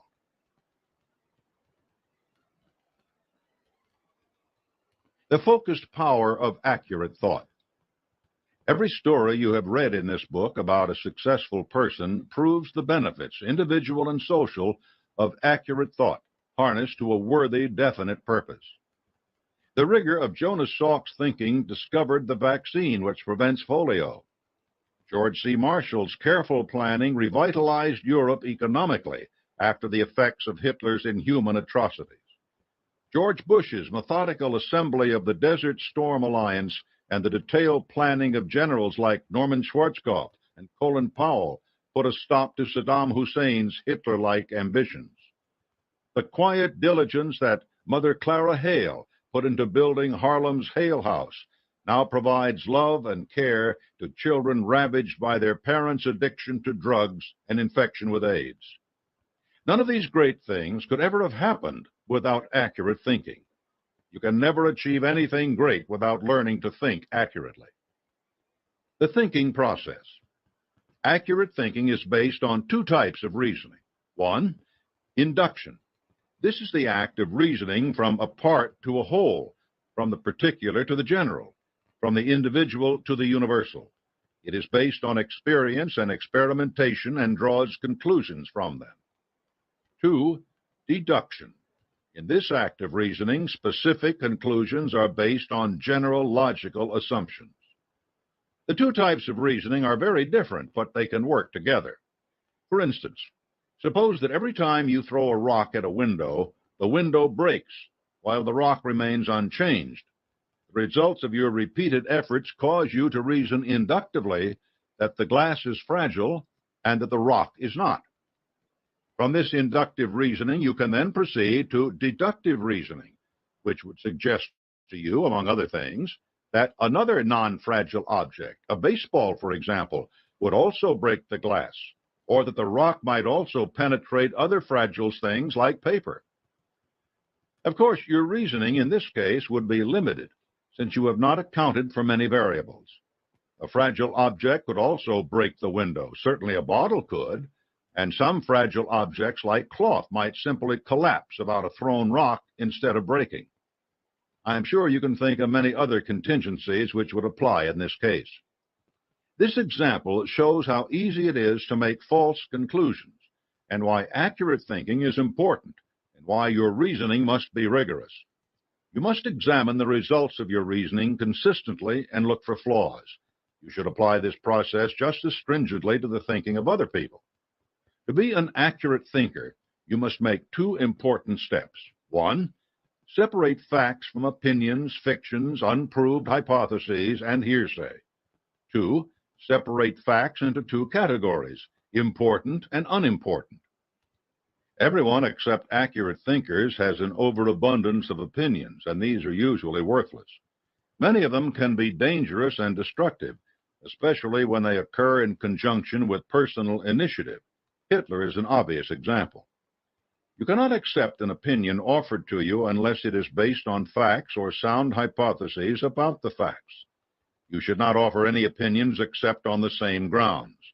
Accurate thinkers never act on freely offered opinions without giving them the closest scrutiny. They permit no one to do their thinking for them. They obtain facts, information, and counsel from others, but they retain the right to accept or reject it in whole or in part. Newspapers, gossip, and rumor are unreliable sources from which to procure facts, as the events they cover are so changeable, and these particular media are often not subject to verification. Remember the famous headline, "Dewey defeats Truman"? If you had believed it, you would probably still be wondering why General MacArthur lost the job. Wishes are often fathers to popularly accepted facts, since people naturally assume facts to be things that harmonize with their wishes. But these kinds of facts are so freely offered that you should remember that real facts generally have a price tag attached, the price of the painstaking labor needed to examine them for accuracy. For a few days, not so long ago, our nation was in the grip of the rumor that hypodermic needles were appearing in Pepsi cans everywhere. There were reports of incidents from more than 20 states.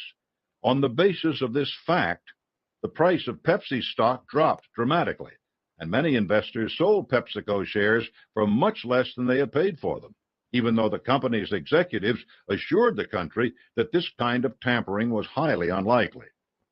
Accurate thinkers recognized the improbability of such a widespread tampering scheme and bought Pepsi stock. Then the FDA and the FBI declared every single report to be a hoax. Who benefited? The panicky sellers who had bought high and then prematurely sold a very solid company, or the accurate thinkers who bought the stock at a discount price? Techniques for evaluation. As an accurate thinker, you must scrutinize every bit of information you encounter. You have to realize that some things contain facts while being colored, modified, or exaggerated, either intentionally or carelessly. Any political campaign will demonstrate this point in glorious detail. You should apply some test to information you encounter. If you read a book, for example, you should ask questions like these. 1. Is the writer a recognized authority on the subject covered? 2. Did the writer have a motive in writing the book other than imparting accurate information? What is that motive? 3. Does the writer have a profit interest in the subject covered? 4. Is the writer a person of sound judgment or a fanatic? 5. Are there easily accessible sources to check and verify the writer's statements? And 6. Do the writer's statements harmonize with common sense and experience? Before you accept anyone's statement as facts, you must try to find the motive behind those statements.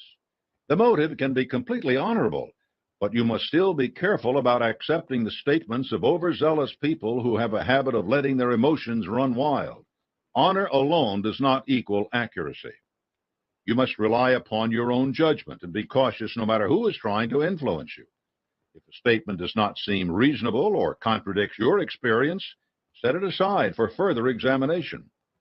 When you ask others for facts or judgments, try not to disclose the answer you expect or your motives in asking, for people often alter their advice to fit what they assume is their listener's desire.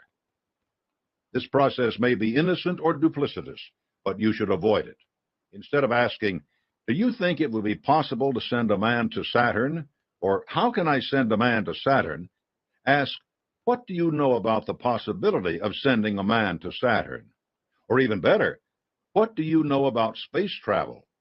This example may seem a little absurd, but if you substitute moon for Saturn in the above sentences, you'll see evidence of the power of accurate thinking. The sources of your thought habits. Your initial thought habits come from two sources, both of them hereditary. 1. Physical heredity. The nature and character of the generations that preceded you have some influence on your thought habits.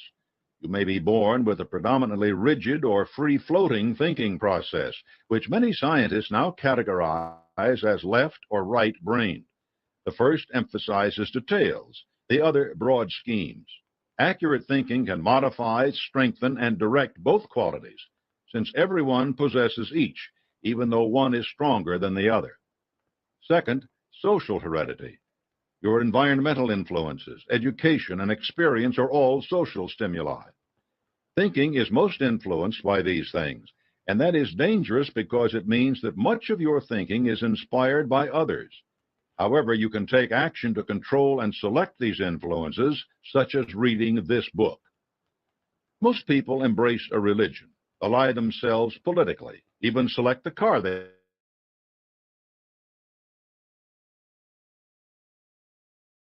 subject, but because of them, friends, relatives, and acquaintances.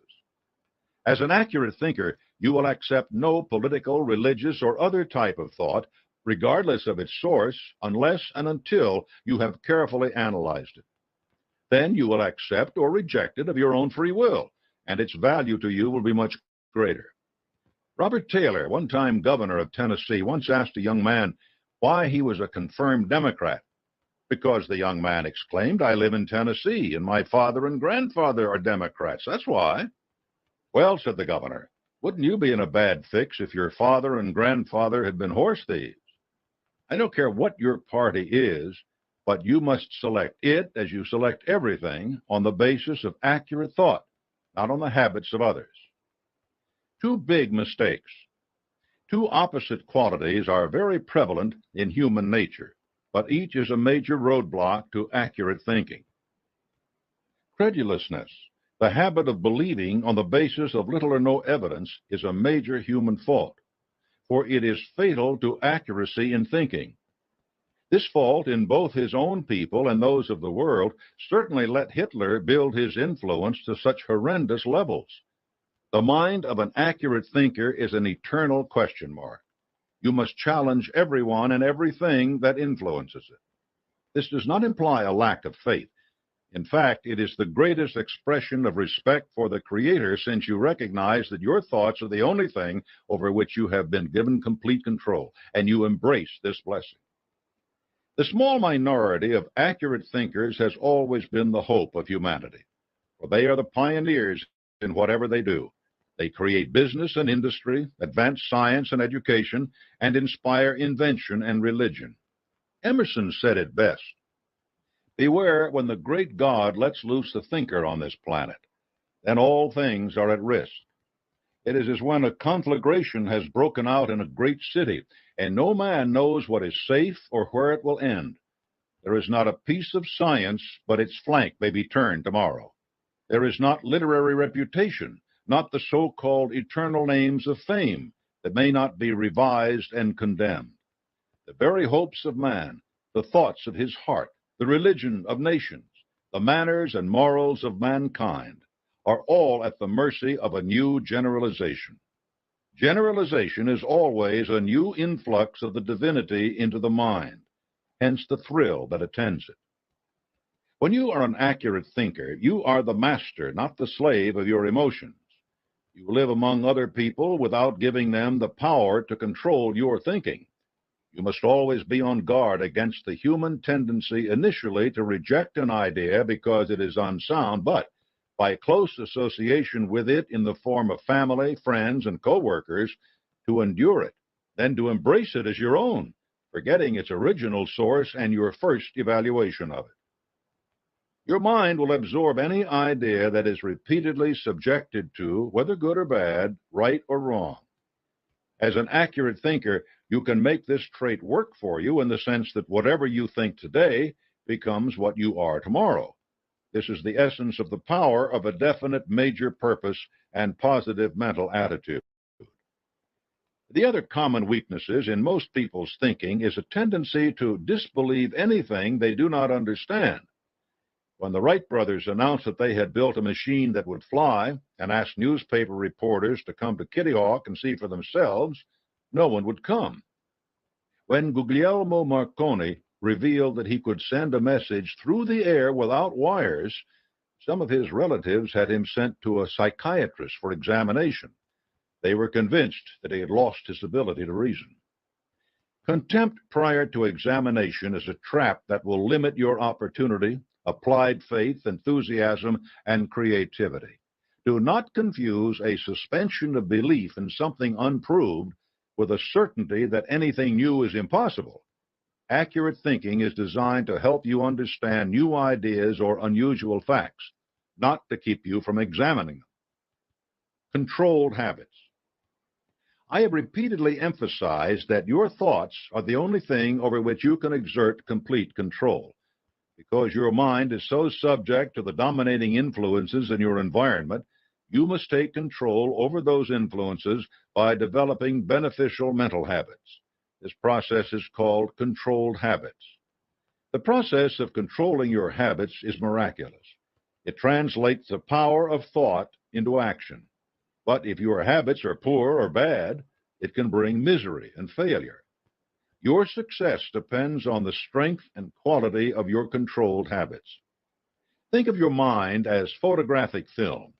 Film registers any object reflected on it. It does not select the object it records, and it has no control over the focus of the image or the length of the exposure it receives. You, the photographer, select the image, adjust the lens, manipulate the light and shutter speed. The quality of the picture that is taken depends on your skill in controlling all these elements.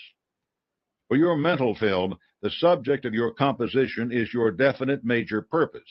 You frame it as you choose. Illuminate it with the fire of your burning obsession and expose your mind to it for the time that you determine. Few professional photographers take one shot of an important image. They do over the shot, adjusting all the elements of the process slightly so that a perfect image is finally recorded. Similarly, instead of a single photo session, you will work on your mental image on a daily basis, repeatedly exposing your brain to the image of your definite major purpose. This repeated photographing of your definite major purpose then becomes a habit, a controlled habit, since you have consciously decided upon the nature of your actions. The repeated reflection of the light of your burning obsession, which springs from your emotions, will also register this image upon your subconscious, which will work without your knowledge to bring the image to fruition by inspiring you through your imagination with ideas and plans for attaining your purpose.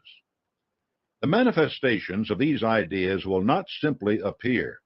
Your subconscious cannot deposit a new car in your driveway or $10,000 in your bank account. Accurate thinking requires persistent action in applying these ideas and all the principles of success. This is why I have placed such strong emphasis on daily personal initiative in everything you do, for you must also develop the controlled habit of action. At first, action may require every bit of conscious mental control you can exercise, but every time you act, you strengthen that controlled habit so that the process becomes more ingrained. Your enthusiasm and your applied faith will also drive you. Both these qualities will increase as you make action a controlled habit. Work will no longer be a drudgery.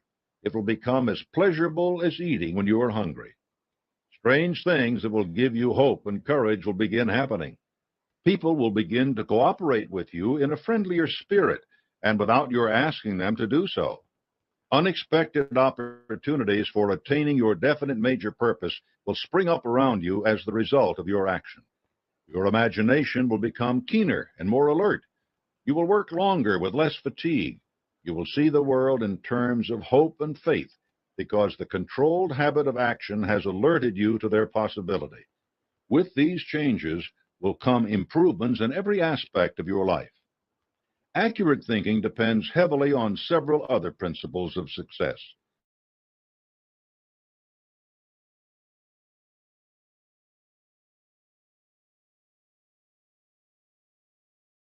Prompt decision-making, and a positive mental in the next principle, controlled attention, which will bring even more focus to your efforts toward your definite major purpose.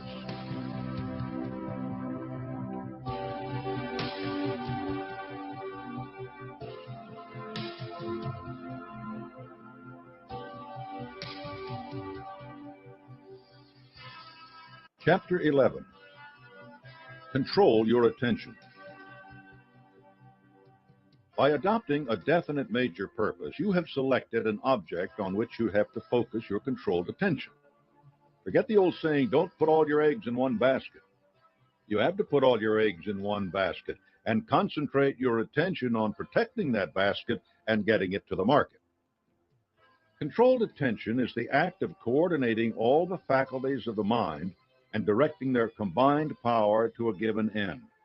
It is both an outgrowth of many of the other principles of success and an important aid to them. The power of controlled attention.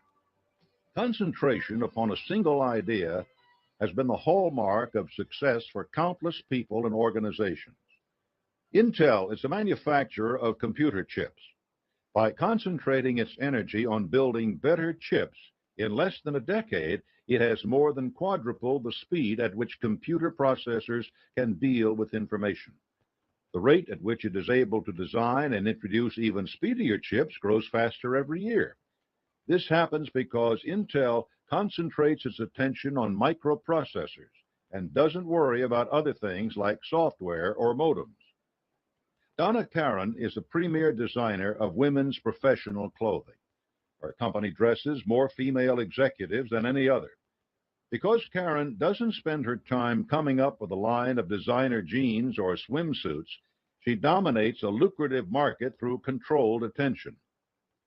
Henry Long's paint manufacturing company, Keeler & Long, concentrates its attention on producing industrial paints. You probably haven't heard of Keeler & Long because it doesn't bother with the sort of paint you use in your home. Instead, it makes paint that can withstand a nuclear meltdown or last for years on electrical transformers, and it is recognized as the best paint manufacturer of its kind. Even the White House has been repainted with its product. Marcel Proust concentrated his attention on a single massive work, Remembrance of Things Past, a series of novels that cemented his reputation as one of the major novelists of the 20th century. Mother Teresa has concentrated her attention on relieving the suffering of the poor in India. From a single mission, she expanded her efforts to more than 200 sites around the world and won the Nobel Peace Prize. The scope of her plan grew, but she has never wavered in the attention she pays to it. Whatever your enterprise, concentration on your definite major purpose is essential. It projects a clear picture of your definite purpose upon your conscious mind and holds it there until it is taken over by your subconscious and acted upon. Controlled attention and the other principles of success. What I call the law of harmonious attraction means that forces and things which are suited to the needs of one another have a natural tendency to come together. As you master the principles of success and apply them, you will find that you benefit from the law of harmonious attraction. You will condition your mind so that it will attract only the things you desire. And since you will be eliminating from your mind all conflicting emotions such as fear, envy, greed, hatred, jealousy, and doubt, you will not be distracted by anything they might attract. Thus, you will be in an even better position to control your attention.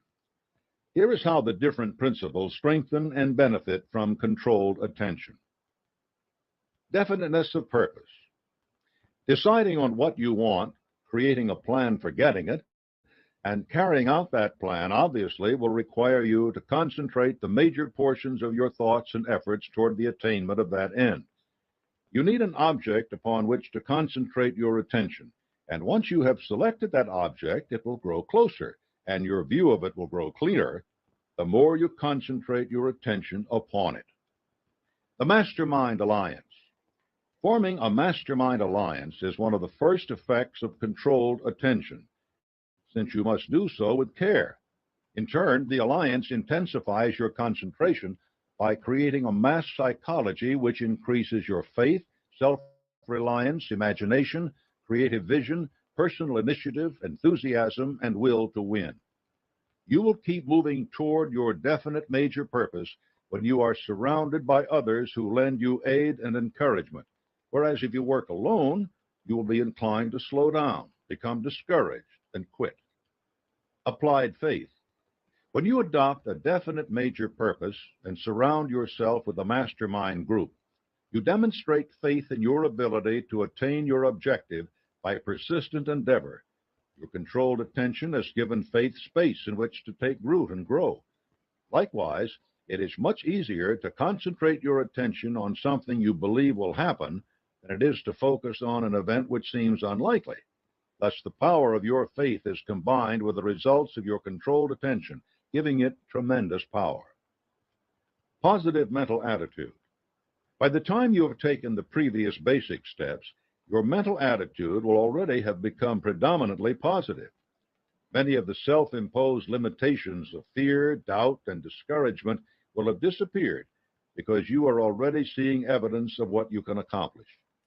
You will have no room left in your mind for thoughts of failure. You will be so busy carrying out your definite major purpose that you will have no time for hesitation or procrastination, nor any desire to do either. Going the extra mile. Applying this principle requires continuous action, since it must be a part of everything you do. Your concentrated attention in applying it adds momentum to your efforts and inspires enthusiasm and faith in your mastermind allies, as well as in others you encounter. This, in turn, increases your positive mental attitude, making it even easier to control your attention. Personal initiative. Applied personal initiative organizes your plans for attaining your definite purpose. Then, with the aid of your mastermind allies, tests those plans for soundness. As with going the extra mile, controlled attention to the results of your initiative is crucial, and every positive thing that happens as a result of that initiative strengthens your will and thus your controlled attention. Self-discipline. Self-discipline harnesses and controls all emotions, both positive and negative, allowing you to guard against the dissipation of energy through either expressing your negative emotions or neglecting to use your positive ones. Your emotional power is available for the concentration of your attention. At this point, your mind is beginning to function like a well-constructed machine with no wasted emotion and no energy-sapping friction. You have acquired the skill in transmuting your emotions into a powerful driving force for attaining your definite major purpose. You have also begun to acquire control over your willpower. Your willpower brings all the departments of your mind under complete control and puts them to work in attaining your definite major purpose. You are now approaching the apex of efficiency in controlled attention. Creative vision. Your imagination will already have been greatly stimulated by the previous steps. Your subconscious mind, impressed with the object of your definite purpose, will swing into action on its own, rendering up ideas, plans, and hunches whose clarity and applicability will surprise you. You will notice new opportunities for attaining your definite major purpose. Friendly forms of cooperation from others will present themselves. Everything you touch will become a tool in your hands to promote your success. Even the laws of averages and luck will operate in your favor. But don't be mistaken. In back of these lucky breaks is a definite cause that you have brought into being: controlled attention. Accurate thinking. Long before you have reached the point of actively cultivating accurate thinking, you will have stopped guessing and started making your plans on the basis of known facts and sound hypotheses. But as your plans begin to take effect, accurate thinking becomes a necessity. Controlled attention hones your thinking, and accurate thinking means that your attention is applied only where it is needed. Learning from defeat. When setbacks occur, you will use your controlled attention to find, examine, and nurture the seed of equivalent benefit that comes with every unhappiness. Defeat will be nothing but a signal for greater and more determined effort. It will be fuel to feed the fires of your willpower. You will also learn to delve into your memory to examine defeats that occurred before you selected your definite major purpose. Controlled attention makes every moment of your life valuable to you. Enthusiasm. Enthusiasm takes the drudgery out of your work and makes it a labor of love. Your enthusiasm for something automatically leads to your concentrating your attention on it, and it impresses your dominating thoughts on your subconscious. Controlled attention directs your enthusiasm to definite ends, and the nearer you come to those ends, the more your enthusiasm grows. Attractive personality. By developing an attractive personality, you remove much of the opposition you may face from other people and replace it with the cooperation of allies in addition to your mastermind group.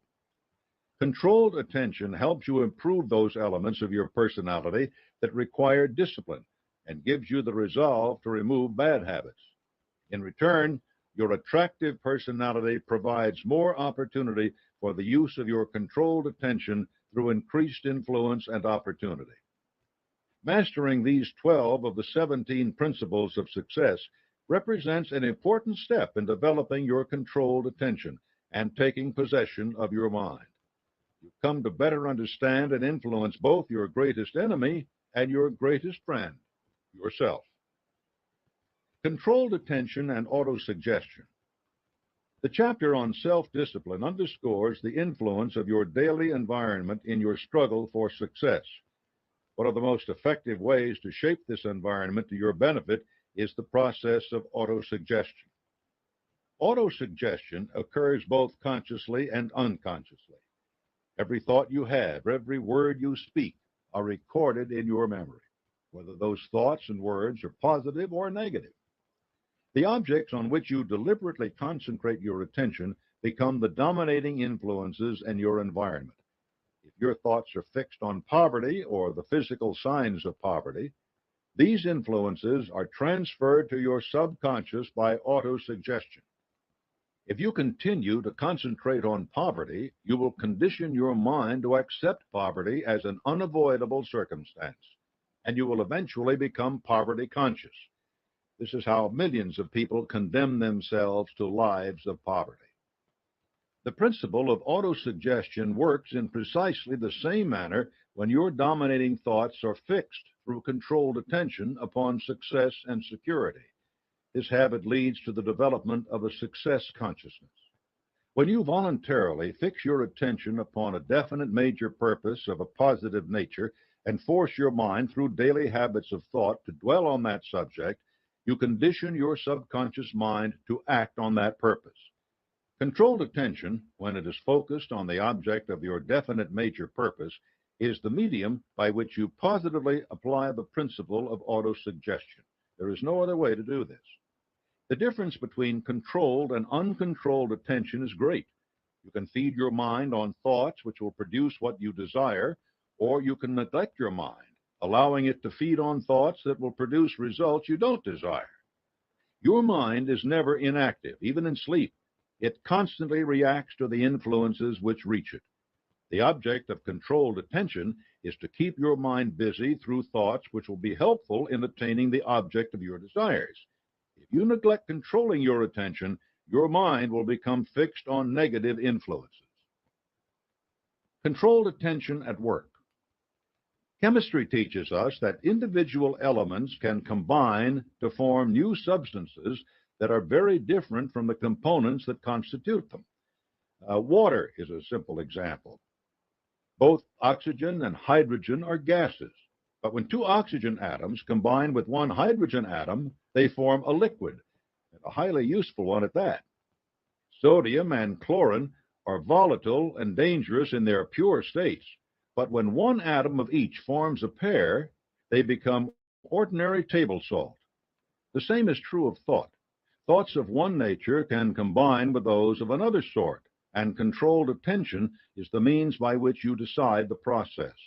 If your child is threatened by an oncoming car, fear for his or her safety and love for him or her will combine into thoughts of action, leading you to pull the child out of the way.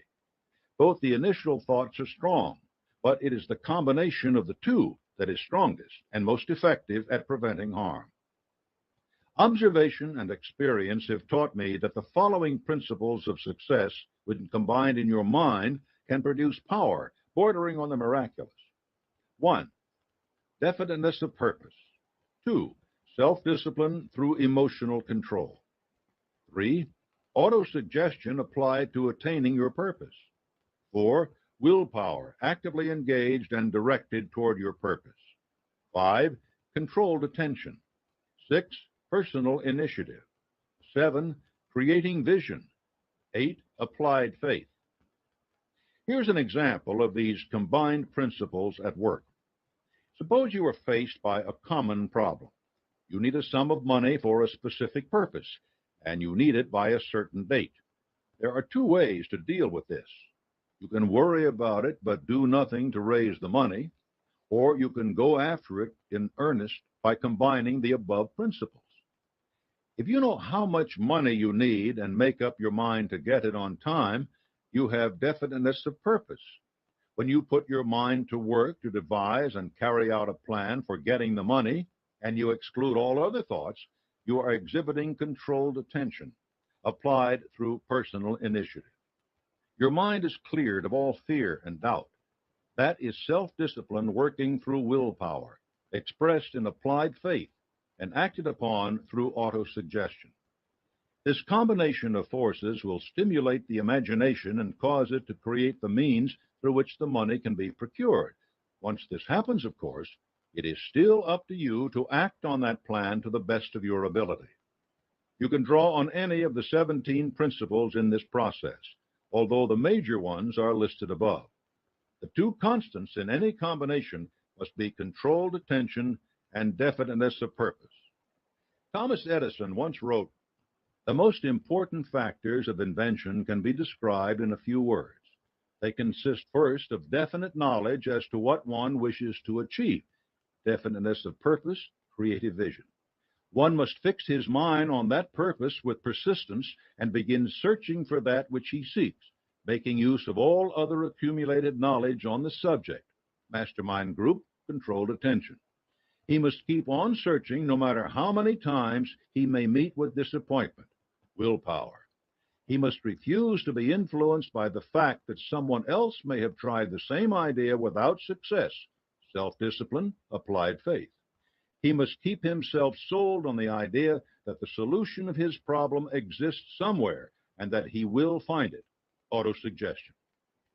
When a man makes up his mind to solve any problem, he may at first meet opposition, but if he holds on and keeps on searching, he will be sure to find some sort of solution. The trouble with most people is that they quit before they start. In all my experiences, I do not recall having ever found the solution to any problem connected with my work on my first attempt.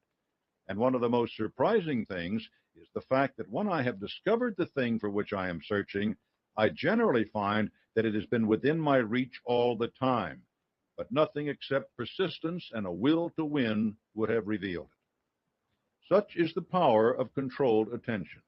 It harnesses many of the other principles, heightens their power, and in turn is increased itself. Are you ready to concentrate your attention on the task at hand? Chapter 12. Inspire Teamwork. Cooperation, like love and friendship, is something you get by giving. There are many travelers on the road that leads to happiness. You will need their cooperation, and they will need yours. And there will be other generations after ours. Their lot in life will depend largely on the inheritance we leave them. We all must become bridge builders, not only for the present generation, but for generations yet unborn. The spirit of unselfish teamwork will provide greater benefits for both you and your generation, as well as help for those to come. In building a better world for your children, you will be preparing yourself for the better things in life that come as a result of friendly cooperation. This kind of cooperation has been a major part of the growth of the United States into the most powerful and economically advantaged nation in the world. As Americans, we are bound in a common cause, and no matter what misfortune overtakes us, we must shoulder those burdens equally in the spirit of unselfish teamwork. Cause she my little dog, she my best friend, and I got big shoes, this ain't no size 10. The way I'm rocking them, the way I'm walking in, the way I'm walking in. Cause she my little dog, she my best friend, and I got big shoes, this ain't no size 10. The way I'm rocking them, the way I'm walking in.